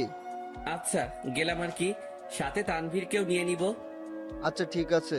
অন্তর, আপুর সাথে কথা বলেছিলি? সকালে বলছিলাম, যখন তানভীরকে নিয়ে বের হয়েছিলাম তখন আম্মু কল দিছিল। আচ্ছা শোন, তোরা বাজারে যাবি ভালো কথা, আমার ওষুধ আনতে ভুলিস না। জি আব্বু। তবে আমি যাব না রে, আমার একটু শরীর খারাপ লাগতেছে। আচ্ছা ঠিক আছে, তুই রেস্ট নে, আমি আর মামা যাব। তো মামা, কখন যাবা? এই বিকাল করেই যাব। আচ্ছা। তারপর আমি আমার রুমে চলে গেলাম। সেখানে গিয়ে কিছুক্ষণ রেস্ট করে নিলাম। বিকেলবেলা আমি মামার সাথে বাজারে যাওয়ার জন্য রেডি হচ্ছি। আসলে কোট নিয়ে নিচ্ছি, যাতে যদি আসতে দেরি হলেও ঠান্ডা সহ্য করতে না হয়। মামা বাইক নিয়ে দাঁড়ায় আছে, আমি বাইকে বসলাম। কিরে, বাইক চালাবি? না মামা, তুমি চালাও। তারপর মামা বাইক চালাতে লাগে আর আমিও বাইকে বসে আছি। বাইক চলতেছে আপন গতিতে আর আমি বাইকে চড়তেছি আর গ্রামের প্রকৃতি উপভোগ করতে ব্যস্ত। কিছুক্ষণ পরে আমরা বাজারে চলে আসি। মামা আমাকে নামিয়ে একটা জায়গায় বাইকটা রেখে আসে। আচ্ছা মামা, কি কি নিবা বাজার থেকে? ভাগিনা, অনেকদিন পরে আমাদের বাড়িতে আসছিস, সাথে তোর বন্ধু তানভীরকে নিয়ে আসছিস, তাই আব্বু আম্মু বলেছে তোদের দুজনের জন্য কিছু নিতে। মামা, কিছু লাগবে না আমাদের, তোমার অন্য কাজ থাকলে সেটা করো। আরে আয় তো তুই। মামা আমাকে টেনে নিয়ে যায় আর একটা পাঞ্জাবির দোকানে নিয়ে যায়। সেখানে আমি দাঁড়াই আছি আর মামা দোকানদারের সাথে কথা বলতে ব্যস্ত। অন্তর, এদিকে আয় তো। আমি মামার কাছে গেলাম। দেখ তো পাঞ্জাবিটা পছন্দ হয় কিনা। মামা আমাকে লাল কালারের পাঞ্জাবি দেখালো। মামা, লাল কেন? আমার তো বিয়ে না।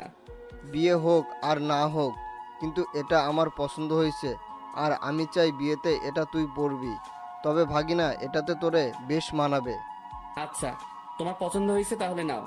তারপর মামা পাঞ্জাবিটা নিয়ে নেয় আর আমাকেও বলে তানভীরের জন্য একটা পাঞ্জাবি দেখতে। আমিও তানভীরের জন্য একটা পাঞ্জাবি দেখি আর মামাও সেটা কিনে নেয়। হয়েছে মামা, এবার খুশি? এমন ভাবে কথাগুলো বললা মনে হয় আমাকে বিয়ে করানোর প্ল্যান করে আছো। সেটাই তো। কি?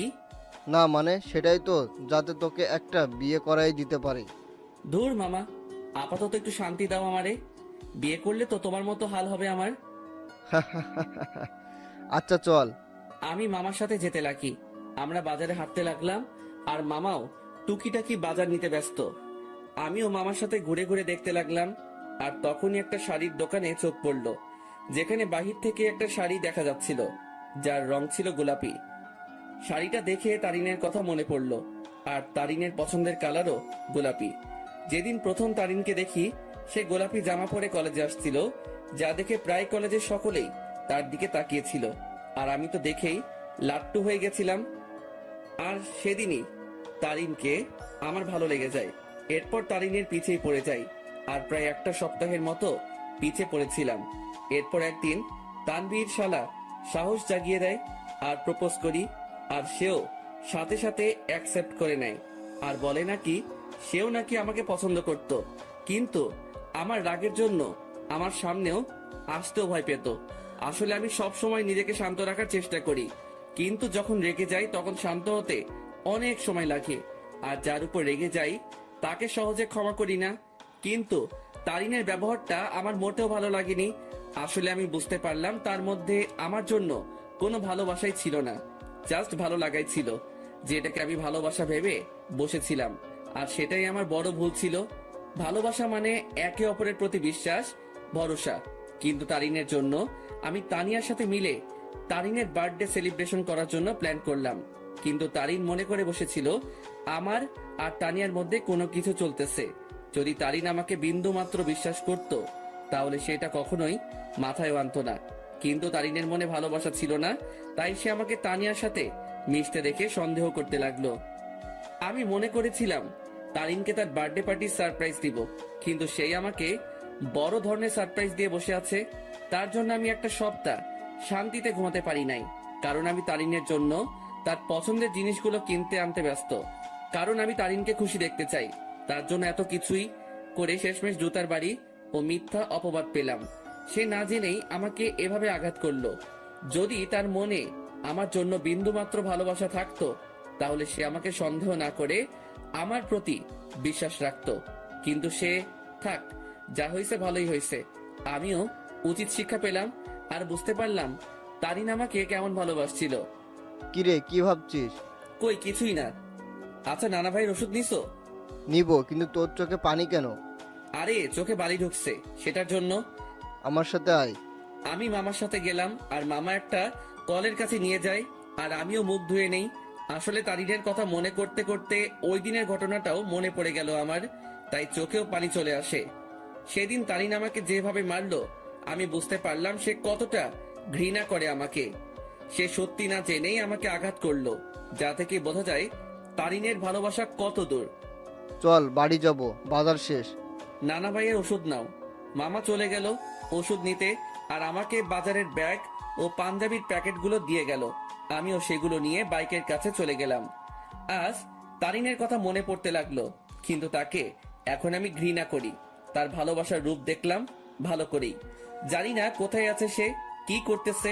দূর, এর কথা কেন ভাবতে লাগলাম? সে যেখানে থাক ভালো থাক, মোট কথা আমার থেকে দূরে থাকলেই ভালো। আমার আশেপাশেও যাতে এই মেয়েটাকে যেন না দেখি আমি।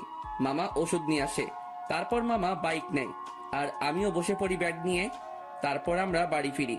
আমি ব্যাগগুলো ডাইনিং টেবিলে রেখে আমার রুমে চলে যাই। সেখানে বসে বসে আমিও মোবাইল নিয়ে ব্যস্ত, কিন্তু তানভীর রুমে ছিল না। শালা ঠান্ডার মধ্যে গেল কই? কিছুক্ষণ পরে মামি আসে আর নাস্তার জন্য যেতে বলে। আমিও মোবাইল চার্জে লাগিয়ে নাস্তা করতে চলে যাই। দেখলাম তানভীর উপস্থিত আর সে মামা ও নানা ভাইয়ের সাথে কথা বলতেছে। কিরে তানভীর, কই ছিলি তুই? আরে এমনি একটু বের হলাম আর কি। তারপর নাস্তা করি আর রুমে চলে যাই। সেখানে তানভীরও আসে। তোর নাম্বার বন্ধ কেন? কি বলিস? নাম্বার বন্ধ? কোনটা?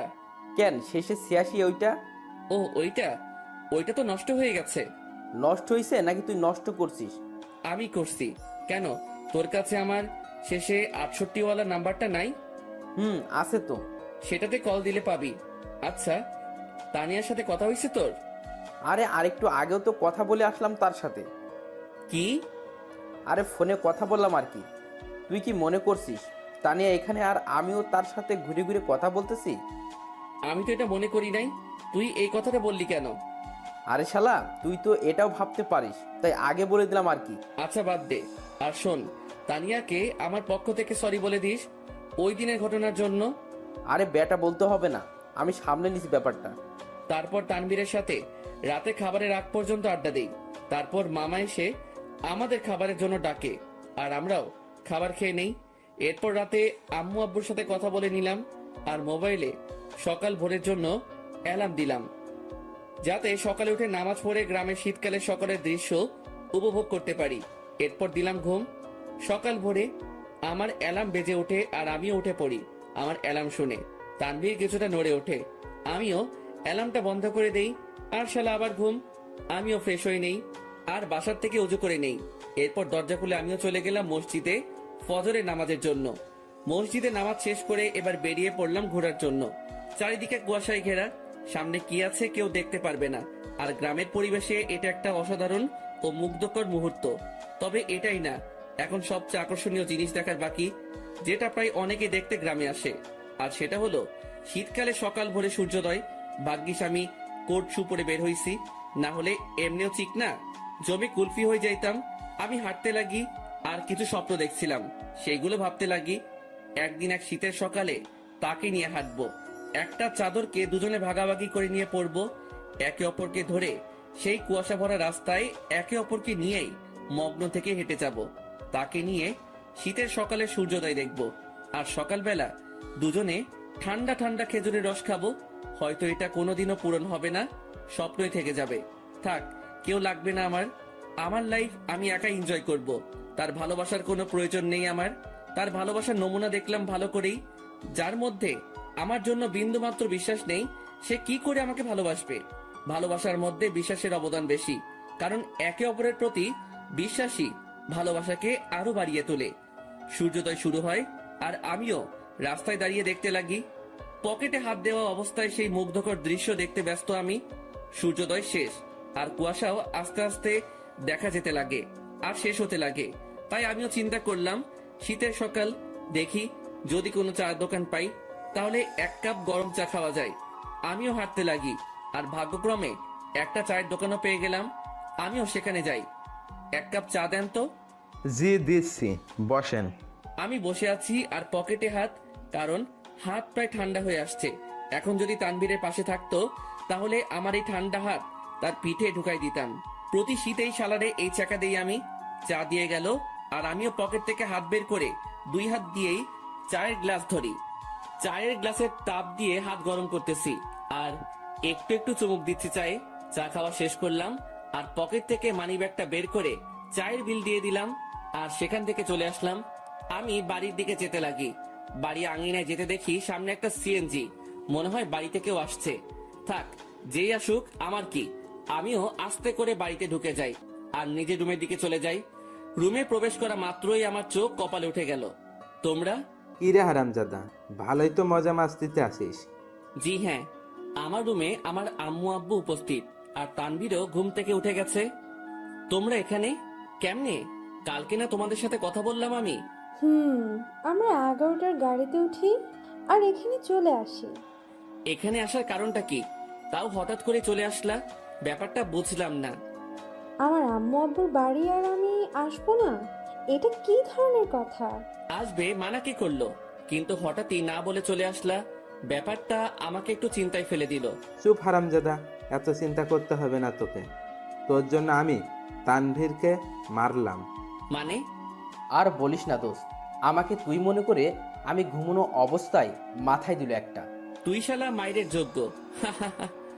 আম্মুর কাছে গিয়ে আম্মুকে জড়িয়ে ধরলাম। তো মাই আম্মা যান, একটু বলবেন আপনার চেহারা এত খুশি কেন? কারণ আমার আব্বু জানতাকে পেয়ে গেলাম যে। কেমন আছিস আব্বু? কোনো অসুবিধা হচ্ছে না তো?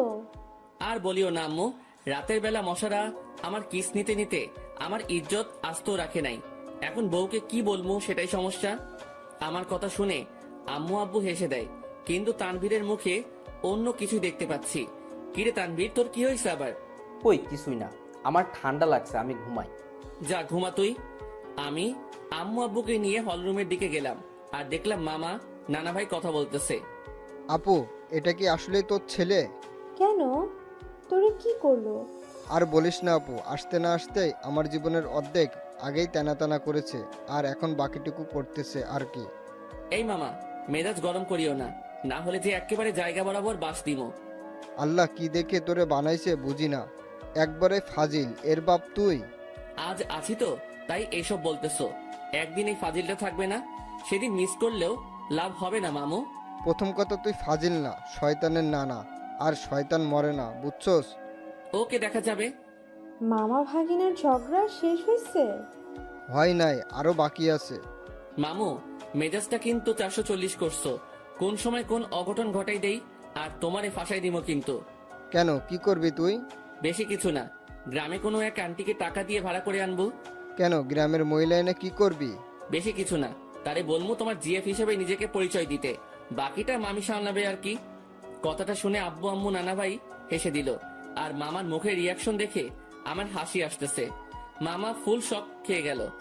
ওরে খোদারে, আমার জীবন শেষ করার জন্যই জন্মাইছে হারামজাদা বজ্জাত, কি জিনিস রে তুই? এই আপু, এটা কি আসলে তোর ছেলে? আমার সন্দেহ হচ্ছে, এটাকে মনে হয় ভুল করে নিয়ে নিচ্ছিস তুই। আম্মু আব্বু হাসতেছে কারণ তারা ভালো করে জানে মামা ভাগিনার কাণ্ড এভাবে কিছুক্ষণ মজা করে রুমে চলে যাই। সকালে নাস্তার সময় আমরা সকলে একত্রে হই। আমি, আব্বু, মামা, নানা ভাই, শান্ত, তানভীর, আমরা সকলে নাস্তা করে নিলাম। অন্তর, তুই এমন কেন? আমি আবার কি করলাম? বাবা রে, তুই কি আমাদের কিছুই মনে করিস না? আরে কি হয়েছে? কান্না করতেছো কেন? সমস্যা কি একটু বলো তো? কি করলাম আমি? আমি আব্বুকে জড়িয়ে ধরলাম। যদি কোনো ভুল কিছু করে থাকি ক্ষমা করে দিও। আর ওই দিনের ব্যাপারটার জন্য সরি। আসলে মাথা ঠিক ছিল না, তাই কথা বলতে ইচ্ছে করতেছিল না। তাই রাগ করে টেবিল থেকে গ্লাস ফ্লোরে ছুঁড়ে মারি। আব্বু আমাকে খুব শক্ত করে জড়িয়ে ধরে। আমি বুঝতে পারলাম আব্বুর মনে কিছু একটা চলতেছে, কিন্তু কি তা বুঝতে পারতেছি না। আচ্ছা আব্বু, চলো একটু ঘুরে আসি দুজন মিলে। চল। আমি আব্বুকে নিয়ে গ্রামে ঘুরতে গেলাম আর দুপুর পর্যন্ত ঘুরলাম। এরপর বাসায় আসলাম। অন্তর, তুই সত্যি কি ভালো আছিস? তোর মনে কোনো কষ্ট নেই তো? আমাকে দেখে কি মনে হয় তোমার? আমি কষ্টে আছি? কষ্টে থাকলে কেউ তিরিং বিরিং করে ঘুরে বেড়ায় নাকি? মজা মস্তি করে নাকি? আল্লাহর রহমতেই ভালো আছি আমি। তবে তোমার কেন মনে হচ্ছে আমি ভালো নেই? না, এমনি। আচ্ছা চল ভিতরে যাই। আমরা ভিতরে গেলাম। দুপুরের খাবার সময় আমরা সকলে মানে সকল ছেলে মানুষ একত্রে খাবার খেয়ে নিলাম। তারপর আর কি, অন্যান্য দিন যা করি সেটাই করে সন্ধ্যা পর্যন্ত পার করলাম। সন্ধ্যায় আমি মোবাইলটা চার্জে লাগিয়ে আসি নাস্তার জন্য। হল রুমে এসে দেখি সকলে কি নিয়ে আলোচনা করতে ব্যস্ত। আমিও গেলাম তাদের কাছে। আচ্ছা, আমি একটা জিনিস বুঝলাম না। আমি আর তানভীর যেদিন আসলাম সেদিন থেকেই তোমরা আমাকে ছাড়া বাকি সবাই আলোচনা সভা তৈরি করে আলোচনা করতে ব্যস্ত। এখন আজকে আব্বু আম্মু আসলো, আজকে আব্বুকে নিয়েও তোমরা শুরু করে দিলে। আসলে কি এমন আলোচনা করতেছো তোমরা? আমার কথাগুলো শুনে সবাই থমকে গেল। মনে হয় আমি তাদের কাছে তাদের জান চাইছি। কিছু না রে, এমনি আড্ডা চলতেছে আর কি। মামা, নানা ভাই তারা এত ফ্রেন্ডলি যে তাদের সাথে আড্ডা দিতে হেব্বি মজা হয়। তুইও আয়। আমি তাদের কাছে গিয়ে আড্ডা দিতে ব্যস্ত, কিন্তু সকলের চেহারায় অন্য কিছু দেখতে পাচ্ছি আমি। তারা আমার থেকে কথা লুকাচ্ছে তা আমি শিওর, কিন্তু কি সেটা জানি না। তবে আমাকে জানতে হবে। সন্ধ্যায় সকলে নাস্তা করে নিলাম। আমি একটু বাইরে যাব। আচ্ছা যা, কিন্তু 9টার আগে বাসায় আসবে। আচ্ছা। তারপর আমি বাইরে গেলাম। কিছু দূর হাঁটতেই মনে পড়লো মোবাইলের কথা, যেটা আমি চার্জে দিয়ে আসছি। তাই আমিও আবার বাড়ির দিকে গেলাম। দরজা মুখোমুখি দেওয়া, আর আমি হলরুমে যেতেই দেখি সেখানে কেউ নেই। কিরে, আমি আসার আগ পর্যন্ত তো আব্বু, নানা ভাই, মামা, তানভীর এখানেই ছিল, তাহলে কই গেল? আমিও আমার রুমের দিকে যাই, আর চার্জ থেকে মোবাইলটা নিয়ে বেরিয়ে আসতেই নানুর রুম থেকে কথা বলার আওয়াজ পাই। আব্বু, আমি তানভীরের কাছ থেকেই সকল কথা শুনে তাকে তোমাদের কাছে পাঠালাম। শুধু তাই না, তারিনও আমাকে কল দিয়ে সত্যিটা বলে যে সে কি কি করছে অন্তরের সাথে। প্রথম আমারও রাগ হচ্ছিল, তারপর তারিন কান্নাকাটি করতে লাগে আর সে তার ভুল বুঝতে পারে। তোমাদেরও সবটুকু বললাম, অন্তরকে বুঝতে দিই নাই। আমরা তার কষ্ট সম্পর্কে অনেক আগেই জেনে গেছি। রেহেনা, মা শোন, আমাদের বুদ্ধিমতো অন্তরকে এখানে আনলাম আর আটকে রাখলাম। তাকে বুঝতেও দিই নাই যে আমরা এখানে তার বিয়ের ব্যবস্থা করছি। আমি কথাগুলো শুনেই নিস্তব্ধ হয়ে গেলাম। খুব বড় ধরনের শখ খেলাম আমি। তার মানে আমাকে এই কারণে আম্মু নানার বাড়িতে পাঠাইছে। আমি কি বলবো বা করব কিছুই বুঝতে পারলাম না। আমি মোবাইল নিয়ে আস্তে করে বাহিরে যাই, আর নানুর রুমের জানালা খোলা, সেটা দিয়ে আমি কোনো মতে নিজেকে আড়াল করে বাইরে থেকে তাদের দেখতে ও কথাগুলো শুনতে লাগি। এখানে আম্মু তারিনের কথা বলল, কিন্তু এখানে তারিন কোথা থেকে আসবে? আর তখনই দুইটা মেয়েকে দেখলাম। মেয়েগুলো আর কেউ না, সেই মেয়ে যেগুলো আমাদের সাথে আমাদের বাড়িতে আসছে। তাদের চেহারায় এখনো পর্দা করা, তবে তারা তাদের পর্দা খুলতে লাগে। তাদের পর্দা খোলা শেষ, কিন্তু আমি তাদের পিছনের অংশটুকুই দেখতে লাগলাম। এরপর তারা দুজনেই ঘুরতেই সেই লেভেলের শখ খেয়ে গেলাম আমি, কারণ আমি তাদের চেহারা দেখলাম। যে মেয়েটা আমার মাথা খাইছে সেটা আর কেউ না, তারিন। আর তার পাশের মেয়েটা হচ্ছে তানিয়া। কি ধোকা দিল রে দুইটাই! ভাই রে ভাই, কি জিনিস এরা! আমার আগেই সন্দেহ হয়েছিল এই দুইটার উপর, তবে চেহারা দেখার ইচ্ছা ছিল, কিন্তু দেখতে পারি নাই। আন্টি দেখুন, আপনার কথা মতো আমিও এই দুজনকেই নিয়ে আসি আমাদের সাথে। আর অন্তরকে বুঝতেও দিই নাই এই দুই বোরকাওয়ালি আর কেউ না, তানিয়া ও তারিন। কিন্তু আন্টি, আপনি হয়তো এই মেয়েটাকে মাফ করতে পারেন, কিন্তু আমি কোনোদিনও মাফ করব না। এই মেয়েটা আমার বন্ধুটার মনে গুরুতরভাবে আঘাত করেছে, আর আমি চাই না এই মেয়েটা অন্তরের জীবনে আর আসুক। কিন্তু আপনার কথা রাখার জন্য আমি একে আমাদের সাথে নিয়ে আসি। শালা তানভীরও আমার সাথে 2 নাম্বারই করলো। সে আমাকে গোপনে হলেও তো আমাকে বলতে পারতো, কিন্তু শালাও বেইমানি করলো। তানভীর প্লিজ, আল্লাহর দোহাই লাগে, আমাকে মাফ করে দাও। আমি সত্যিই অজান্তে এমনটা করছি। আমি অন্তরকে হারাইতে চাই না। প্লিজ আমার অন্তরকে ফিরিয়ে দাও। কথা দিচ্ছি আর এমন হবে না, কোনো দিনও না। এই, তুমি এভাবে কথা বলতেছো কেন? তারিন তো তার ভুল বুঝতে পারছে, তাহলে কেন ওকে কথা শোনাচ্ছ তুমি? তুমি কি ভুলে গেছো এই মেয়েটা কি অপবাদ দিয়েছিল তোমাকে ও অন্তরকে? আর ভুলে গেলেও কিভাবে অন্তরকে জুতার বাড়ি দিচ্ছে। এই মেয়ে ক্ষমার যোগ্য না। তানভীর বাবা শোন, আমি জানি আমার ছেলেটার সাথে কি করলো তারিন, কিন্তু সে তো তার ভুল বুঝতে পারলো। আর আমি আমার ছেলেকে চিনি ভালো করে, সে নিশ্চয়ই তারিনকে ক্ষমা করে দিবে। কিন্তু আন্টি, আমার মনে হয় না অন্তর এই মেয়েটাকে ক্ষমা করবে। আমি অন্তরকে ভালো করে চিনি, কারণ অন্তরের সাথে কেউ শত্রুতামি করলেও অন্তর ক্ষমা করে দিতে পারে, কিন্তু এই মেয়েটা অন্তরের মন ভাঙছে। তাই তো বাবা, আমরা অন্তর ও তারিনের বিয়ের ব্যবস্থা করেছি, যাতে বিয়ের পর অন্তর তারিনকে বুঝতে পারে আর ক্ষমাও করে দেয়। আর এই জন্যই আগামীকালেই অন্তর ও তারিনের বিয়ে দিব আমরা সকলে মিলে। তানভীর, আমি অন্তরকে না পেয়ে মরেই যাব। দেখো তানভীর, আমি জানি আমি অনেক বড় ভুল করছি, কিন্তু বিশ্বাস করো অন্তরকে আমি নিজের থেকেও বেশি ভালোবাসি। তানভীর, আমি তোমার পায়ে পড়ি, একমাত্র তুই পারিস অন্তরকে আমার করে দিতে। এই মেয়ে দূরে থাক আমার থেকে। আর আন্টি আঙ্কেল যেহেতু আপনার অন্তরকে না জানিয়ে অন্তরের বিয়ের ব্যবস্থা করছেন, যদি অন্তর জানতে পারে যে আপনাদের প্ল্যানে আমি জড়িত, তাহলে অন্তর আমাকে কখনোই ক্ষমা করবে না। তাই আপনারাও কেউ বলিয়েন না যে আমি আপনার সাথে ছিলাম। কিন্তু তানভীর, আমি তো সত্যিটা জেনেই গেছি। আর কথা রইল বিয়ের, সেটা তখনই হবে যখন আমি এখানে থাকবো। তার আগেই আমি এখান থেকে কেটে পড়বো। ঠিক আছে বাবা, আমরা এটা বলবো না যে তুমি সব জানতে। আমরা ব্যাপারটা লুকাবো অন্তর থেকে। এবার আমার সামনে সকল সত্য চলে আসলো। বাহ, ভালোই তো প্ল্যান করছে। আর কি বললো তারিন? সে আমাকে ভালোবাসে, তাই না? আর ভালোবাসা লাগবে না। বিয়ে তো দূরে থাক, তার চেহারাও দেখতে আমি ইচ্ছুক নই। আমিও চলে গেলাম। কোনো মতে রাত 8টা পর্যন্ত বাইরে কাটালাম। আমি বাড়ি আসলাম আর দেখলাম তারা কথা বলতেছে। আমি তো এখন জেনেই গেছি তাদের কি নিয়ে আলোচনা হতো এতদিন। তারা আমার থেকে কথা লুকাইছে। এবার আমিও তাদের বুঝতে দিব না আমিও তাদের গোপন কথাটা জেনে গেছি।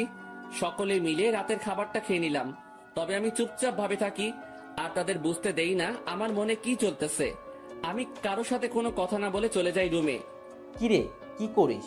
কিছু না। কিরে, এভাবে চুপচাপ আসিস কেন? আমার ঘুম আসতেছে।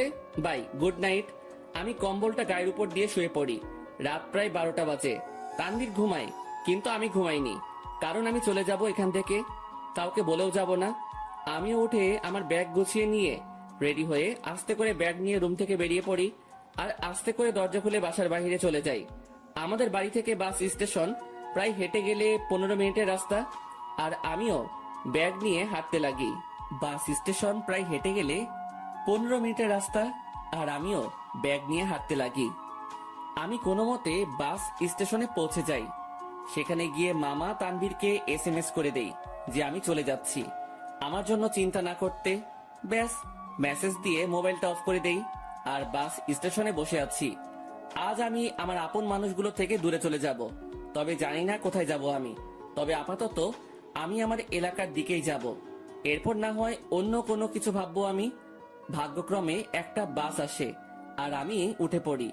আমি বাসের মধ্যে ড্রাইভারের পিছনের সিটে বসি। সেখানে টিকিট বাকি ছিল, তাই আমিও নিয়ে নেই। মোট কথা তাদের থেকে দূরে চলে যেতে চাই আমি। আর তারিন, যে কিনা আমাকে অনেক কষ্ট দিল, সে আমার আম্মু আব্বুকে ভালোই পটাতে পারলেও সে কোনো দিনও আমাকে পাবে না, কারণ সে আমার মনে গুরুতরভাবে আঘাত করলো, যা সহজেই মিটবে না। আমি অনেক কষ্ট ভোগ করছি, আর এত সহজে তারিন আমাকে পেয়ে যাবে তা কোনো দিনও না। এবার সেও বুঝুক, যখন ভালোবাসার মানুষ দূরে থাকে ও ঘৃণা করে তখন কেমন লাগে। আমি অনেক কষ্ট অনুভব করলাম, এবার তার পালা কষ্ট অনুভব করার। আমি কোনো দিনও তারিনকে বোরকা পরা অবস্থায় দেখি নাই। আর আমাদের সাথে যখন বাসে ওঠে তখন সে বোরকাটা পরে, মানে শুধু চোখগুলো দেখা যাবে, বাকি শরীরের অংশ দেখা যাবে না। ওই বোরকাটা পরে। আর এই বোরকাটা পরায় আমি তারিনকে চিনতে পারি নাই। তবে শুধু তারিন না, তানিয়াও তারিনের মতোই বোরকা পরে, তবে বোরকার রংটা ভিন্ন।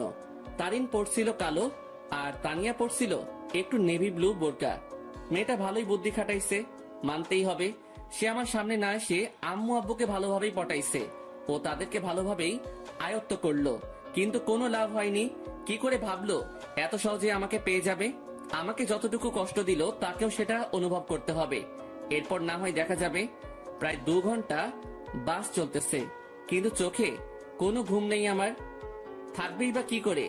যে দেখলাম ও শুনলাম আমি যদি আজ সেখান থেকে না চলে আসতাম তাহলে তারা আমাকে জোর করে হলেও তারিনের সাথে বিয়ে দিত। কিন্তু আমি কোনো দিনও এই মেয়েকে এত সহজে মেনে নিব না। একবার এই মেয়েটা আমাকে সন্দেহ করে ও অবিশ্বাস করে, আমাকে অনেক অপমান করলো আর জুতার বাড়িও দিল। আর আজ যদি মেয়েটাকে আমি বিয়ে করি তাহলে আমার অপমানের কি হবে? আমার মনে যে আঘাত করলো তার কি হবে? আর তাছাড়াও এরপর সে যদি অন্য কোনো কাহিনী করে বসে বা আমার পরিবার থেকে আমাকে আলাদা করতে চায় তাহলে না, এই মেয়ে ভালোবাসার যোগ্য নয়। ওর মনে কোনো ভালোবাসা নেই, আছে শুধু ভালো লাগা। আর ভালোবাসার কি বা বুঝে এই মেয়ে? হ্যাঁ, ভালোবাসার কোনো কিছু জানে সে? ভালোবাসা কি সেটা জানে নাকি? যদি সে সত্যিকারই আমাকে ভালোবাসতো তাহলে আমার উপর ভরসা রাখতো, কিন্তু সে। বাসের ব্রেক কাজ করতেছে না। কথাটা শুনে সেখানে থাকা যাত্রীরা ও আমি শক খেয়ে গেলাম। কি বলতেছেন আপনি এসব? বাসের ব্রেক কাজ করতেছে না, হঠাৎ করেই ব্রেক কাজ করা বন্ধ করে দিয়েছে। ড্রাইভারের কথা শুনে যাত্রীরা আতঙ্কে ও ছুটাছুটি চিৎকার চেঁচামেচি শুরু করে দেয়। আরে আপনারা শান্ত হন সবাই, প্লিজ। এভাবে উত্তেজিত হবেন না। আর তখনই সামনে থেকে একটা ট্রাক আসে আর বাসের সাথে ট্রাকের ধাক্কা লাগে। এক মুহূর্তেই সকল কিছু পরিবর্তন হয়ে গেল। আমার চোখ ঝাপসা হয়ে আসছে, তবুও চোখে একবার আশেপাশে দেখে নেই। মৃত্যু আমার চলে আসছে আর আমার জীবনের সমাপ্তি হয়তো এইভাবেই হওয়ার ছিল। আর কিছুক্ষণের মধ্যে অন্তর সেখানে মারা যায়। বাসে প্রায় 40 জনের মতো ছিল, যার মধ্যে অনেকেই গুরুতর আহত হয়। আর সামনে থাকা ড্রাইভারও শেষ। বাসটি সামনে স্টেশন থেকে যাত্রী নেওয়ার কথা ছিল, হয়তো আর যাত্রী নেওয়া হলো না। কিছুক্ষণ পরেই সেখানে উদ্ধারকর্মী ও অ্যাম্বুলেন্স আসে ও তাদের কাজ করতে ব্যস্ত। সকালবেলা তানভীরের মোবাইল বেজে ওঠে। হ্যালো। অপর পাশ থেকে কথা শুনেই তানভীরের মোবাইল হাত থেকে পড়ে যায়। তানভীর পাগলের মতো ব্যবহার করতে শুরু করে। আর তানভীর অন্তরের মামাকে নিয়ে সেও সকাল সকাল বেরিয়ে পড়ে। তানভীর ও অন্তরের মামা জায়গা মতো চলে যায়। তাকে একজন পুলিশ ফোন দেয় আর ঠিকানাটাও দেয় আর বলে সেখানে চলে আসতে, আর তানভীরও সেখানে চলে যায়। তানভীর, কি হয়েছে? তুই এখানে আনলি কেন? তানভীর চুপ হয়ে আছে। জি, আপনার নাম কি তানভীর? জি। আসুন আমার সাথে। আসলে ডেড বডির পকেট থেকে আমরা একটা মোবাইল পাই, আর সেটা অন করেই সেখানে আপনার নাম্বার দেখতে পাই, যেখানে লেখা ছিল তানভীর বেস্ট। তাই আপনাকে কল দিলাম। কার ডেড বডির কথা হচ্ছে অফিসার? আসুন আমার সাথে। পুলিশ তানভীর ও অন্তরের মামাকে একটা রুমে নিয়ে যায়, যেটাতে ডেড বডি শোয়ানো। সেখানে সাদা চাদর মোড়ানো একটি লাশের কাছে নিয়ে যায়। তানভীর, কি হয়েছে রে? কার কি হয়েছে? কিন্তু তানভীর নিস্তব্ধ। পুলিশ অফিসার সাথে সাথে সেই লাশের মুখ থেকে সাদা চাদরটা সরায়। সাথে সাথে অন্তরের মামা লাশ দেখে থমকে যায়, কারণ এটা তার ভাগ্নে অন্তরের ডেড বডি। এই তানভীর, এটা কে? দেখতে তো পুরাই আমাদের অন্তরের মতো লাগতেছে। তানভীরের সাথে সাথে সেই বডিটা ধরে চিৎকার করে কান্না করতে লাগে, কারণ আজ তার বন্ধু তার থেকে বহু দূরে চলে গেছে, যেখান থেকে আর কোনোদিনও ফিরবে না। এই অন্তর, এভাবে শুয়ে আছিস কেন? এই অন্তর, দেখ ভাই, এভাবে শুয়ে থাকিস না, কথা বল ভাই। এই তুই না আমাকে ভাই ডাকছিস, আর তুই না বলতি তুই আমার কথা শুনবি, তাহলে শালা এভাবে শুয়ে আছিস কেন? এই অন্তর। এই তুই কাকে অন্তর বলতেছিস তানভীর? আমাদের অন্তর তো বাসায়। আর তখনই অন্তরের মামার মোবাইলে কল আসে আর দেখে তার বোন কল দিছে। কি রে ভাই, কই গেছিলি? আর তানভীর, অন্তর কই?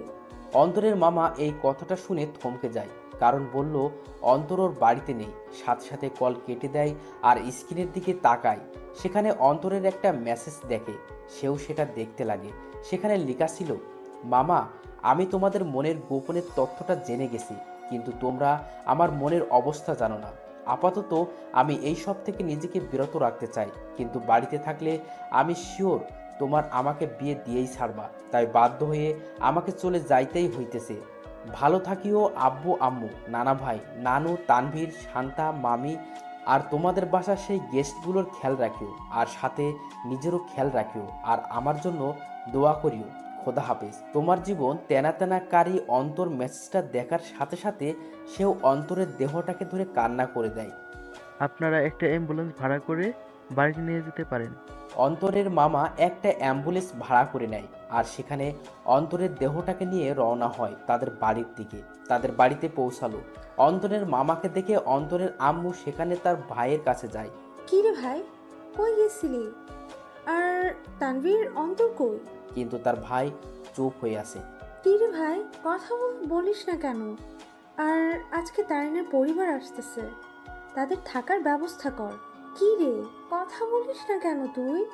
তখনই খেয়াল করে একটা অ্যাম্বুলেন্স তাদের বাড়ির দিকে আসতেছে। কি রে ভাই, বাড়িতে অ্যাম্বুলেন্স? কার কি হয়েছে আবার? কিন্তু তার ভাই নিস্তব্ধ হয়ে আছে, মুখে কোনো কথা নেই। বলতে গেলে জিন্দা লাশ যে জীবিত আছে, কিন্তু কথাবার্তা নেই। সাথে সাথে অন্তরের মামা তার বোনকে জড়িয়ে ধরে কান্না করে দেয়। কি রে মিলন, এইভাবে কান্না করতেছিস কেন? কি হয়েছে রে ভাই? আর তখনই তিনি দেখে সেই অ্যাম্বুলেন্স তাদের আঙিনায় এসে থামে। অ্যাম্বুলেন্স থেকে তানভীর বের হয়। তাকে দেখে সেখানে থাকা অন্তরের আব্বু আম্মু থমকে যায়। এই তানভীর, তুই অ্যাম্বুলেন্স থেকে নামলি যে? আর অন্তর কই রে? সে কি তোমাদের সাথে গেছে নাকি? নাকি তোরা সব বলে দিছিস তাকে? সাথে সাথে তানভীর তাকে জড়িয়ে ধরে কান্না করতে লাগে। কি রে তানভীর, কান্না করতেছিস কেন? আর অন্তর কই? তানভীর, কি রে বাবা, তুই আর মিলন মিলে এভাবে কান্না করতেছিস কেন? সেখানে থাকা একটা লোক মুখের থেকে চাদরটা সরায়। লাশের চেহারা দেখেই আঙিনায় উপস্থিত অন্তরের আম্মু, আব্বু, নানা ভাই, মামি সকলেই বড় ধরনের ঝটকা খেয়ে গেল। সাথে সাথে অন্তরের আব্বু আম্মু, নানা ভাই সেই লাশের কাছে গেল। আর তারা দেখলো তাদেরই অন্তরের সেই সাদা চাদর গায়ে মরিয়ে চোখ বন্ধ করে আছে। এই এই এই আব্বু, কি রে, তুই এভাবে শুয়ে আছিস কেন? কি রে, কি হয়েছে তোর? কথা বলিস না কেন? অন্তর, বাবা, কি রে, এভাবে এখানে শুয়ে আছিস কেন? কি হয়েছে তোর? কথা বলিস না কেন? এই তানভীর, আমাদের অন্তর কথা বলে না কেন? ওর কি হয়েছে? নাকি তোরা সব সত্যি বলে দিছিস বলে রাগ করে আছে আমাদের উপর? কি রে তানভীর, মিলন, কথা বলিস না কেন? অন্তর এইভাবে শুয়ে আছে কেন?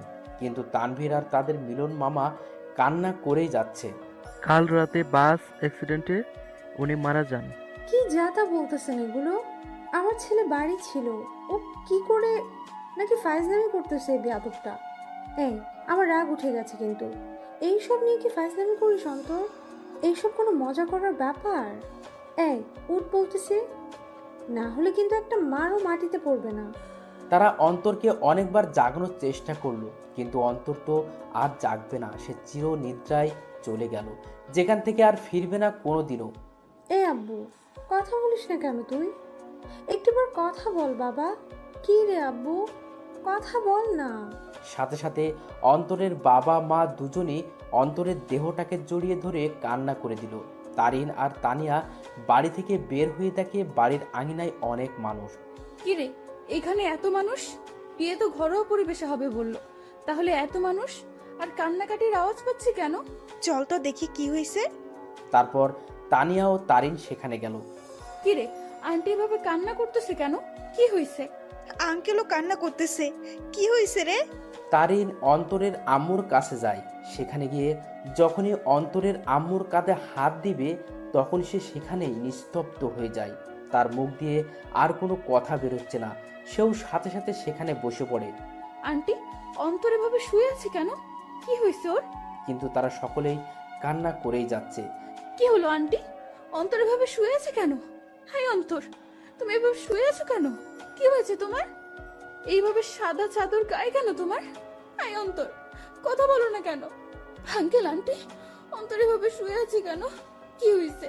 কথা বলতেছেন না কেন আপনারা? কিন্তু কারো কোনো মুখে কথা নেই, শুধু কান্না আর কান্না। হাই কলিজা, এইভাবে শুয়ে আছো কেন? আমি জানি তুমি আমার উপর অনেক রাগ করে অভিমান করে বসে আছো, কিন্তু বিশ্বাস করো আমি সত্যি তোমাকে ভালোবাসি। হ্যাঁ, আমি অন্যায় করেছি তোমার সাথে, আর বিশ্বাস রাখি তোমার সাথে, কিন্তু আমি আমার ভুল বুঝতে পারছি। তাই একটিবার আমাকে সুযোগ দাও, আর কোনোদিন এমনটি করবো না। সত্যি বলতেছি তোমাকে। কি হলো, কথা বলো না কেন তুমি? হাই কলিজা, একটিবার কথা বলো না, আমি তোমার পায়ে ধরতেছি। এই আর একটিবার সুযোগ দাও আমাকে, দোয়াই লাগে তোমার। এইভাবে চুপ দেখো না প্লিজ। দেখো আমার কিন্তু ভয় লাগতেছে, আর তুমি এইভাবে চুপচাপ শুয়ে আছো কেন? কথা বলো না। দেখো এভাবে চুপচাপ দেখো না। আমার আর এমন ভুল আমি করবো না, সবসময় তোমার প্রতি বিশ্বাস রাখবো। হাই কলিজা, কথা বলো না কেন? কি হয়েছে তোমার? তারিন অন্তরের হাত ধরে উঠালো আর সাথে সাথে পড়ে যায়। আর তখনই তানিয়া এসে তারিনকে ধরে আর নিয়ে যেতে লাগে। এই তানিয়া, ছাড় আমাকে। আমার কলিজা কথা বলে না কেন? কি হয়েছে ওর? আমাকে ছাড় বলতেছি। তারিন, অন্তর আর কথা বলবে না রে। সে আর কোনো দিনও আমাদের সাথে কথা বলবে না, হাসি ঠাট্টাও করবে না। সে আমাদের একা করে দিল রে। রাগ তো আমার সাথে করলো, তাহলে তোরা একা কি করে হবি? আর দেখি, ছাড় আমাকে, আমি ওর কাছে যাব। ওইখানে শুয়ে আছে আমার উপর রাগ করে, আর আমার সাথে কথাও বলে না এই রাগ করে। দেখি, ছাড় আমাকে, আমি ওকে মানিয়ে নিব। দেখবি ও ও আমার সাথে কথা বলবে। ছাড় বলতেছি আমাকে। তারিন সেখানেই পাগলামো শুরু করে দেয়। সে কোনো মতেই বিশ্বাস করতে পারছে না তার অন্তর শুধু তাকেই না, সকলকে ছেড়ে চলে গেল ওপারে, যেখান থেকে আর কোনোদিনও ফিরবে না। তারিন পাগলামো করতে করতে জ্ঞান হারিয়ে ফেলে, আর তাকে ঘরের ভিতরে নিয়ে যাওয়া হয়। দুপুরবেলা জানাজা পড়িয়ে অন্তরকে নিয়ে যেতে লাগে তার চিরস্থায়ী স্থানে। আজ এক আব্বুর কাঁধে তার ছেলের লাশ, এক বন্ধুর কাছে তার ভাইস্বরূপ বন্ধুটির লাশ হয়ে শুয়ে আছে, আর এক হতভাগা মামা যার সাথে হাসি মজা করে বেড়ানো ভাগ্নেটার লাশের খাট বহি করে নিয়ে যাচ্ছে তার চিরস্থায়ী স্থানে। অন্তরকে কবরে শোয়ানো হয়, তাকে মাটি দেওয়া হয়। আজ সেই কবরে দাফন হয়ে গেল কারো ছেলে, কারো ভাগ্নে, কারো প্রিয় বন্ধু, আর কারো ভালোবাসা। সকলকেই সেখানে অন্তরের জন্য দোয়া করে চলে যায়। তবে সেখানে বসে বসে তিনজন হতভাগা মানসিক কান্নায় ভেঙে পড়ে বসে আছে। আজ অন্তরের মামা ভাবতে লাগে সেই দিনগুলো, যখনই অন্তর তাকে জ্বালিয়ে বেড়াতো, কিন্তু আজ থেকে সেই মামাকে আর কেউ জ্বালাবে না। আজ এক বন্ধু তার সুখ দুঃখ ভাগ করা বন্ধুকে হারিয়ে ফেললো। আজ একজন বাবা তার শাসন করা ছেলেটাকে হারিয়ে বসে আছে। সব সময় অন্তরকে বকা দিয়ে বেড়াতো, কিন্তু আজ থেকে সেই বকাগুলো আর কাউকে দিতে পারবে না। অন্যদিকে তারিনের জ্ঞান ফিরে সে দেখে অন্তরের আম্মু কান্না করতেছে, আর তানিয়া তাকে সামলাতে সামলাতে কান্না করতে লাগলো। এই, তোমরা সকলে কান্না করতেছো কেন? আজকে না আমার আর অন্তরের বিয়ে, আর বিয়েতে তো মেয়েরা কান্না করে। তাহলে তোমরা ছেলের মা, ছেলের বান্ধবী হয়ে কান্না করতেছো কেন? আরে যাও, তাড়াতাড়ি আমাকে রেডি হতে হবে। এই তানিয়া, তাড়াতাড়ি আমাকে রেডি করে দে, কাজী সাহেব চলে আসবে যে কোনো সময়। আর অন্তর রেডি হইছে, দেখ না। আর শোন, তানভীরকে বল না অন্তরকে রেডি হওয়া অবস্থায় একটু ছবি দিতে, আমি একটু দেখবো আমার কলেজাটাকে। তানভীরকে বল না অন্তরের ছবি দিতে, আমাকে রেডি করে দে। আমি শাড়ির আঁচল সামলাতে পারি না, কিন্তু ও বলছিল শাড়িতে নাকি আমাকে দারুণ মানাবে, আমি ওর জন্য শাড়ি পরবো। তারিন, কি হয়েছে?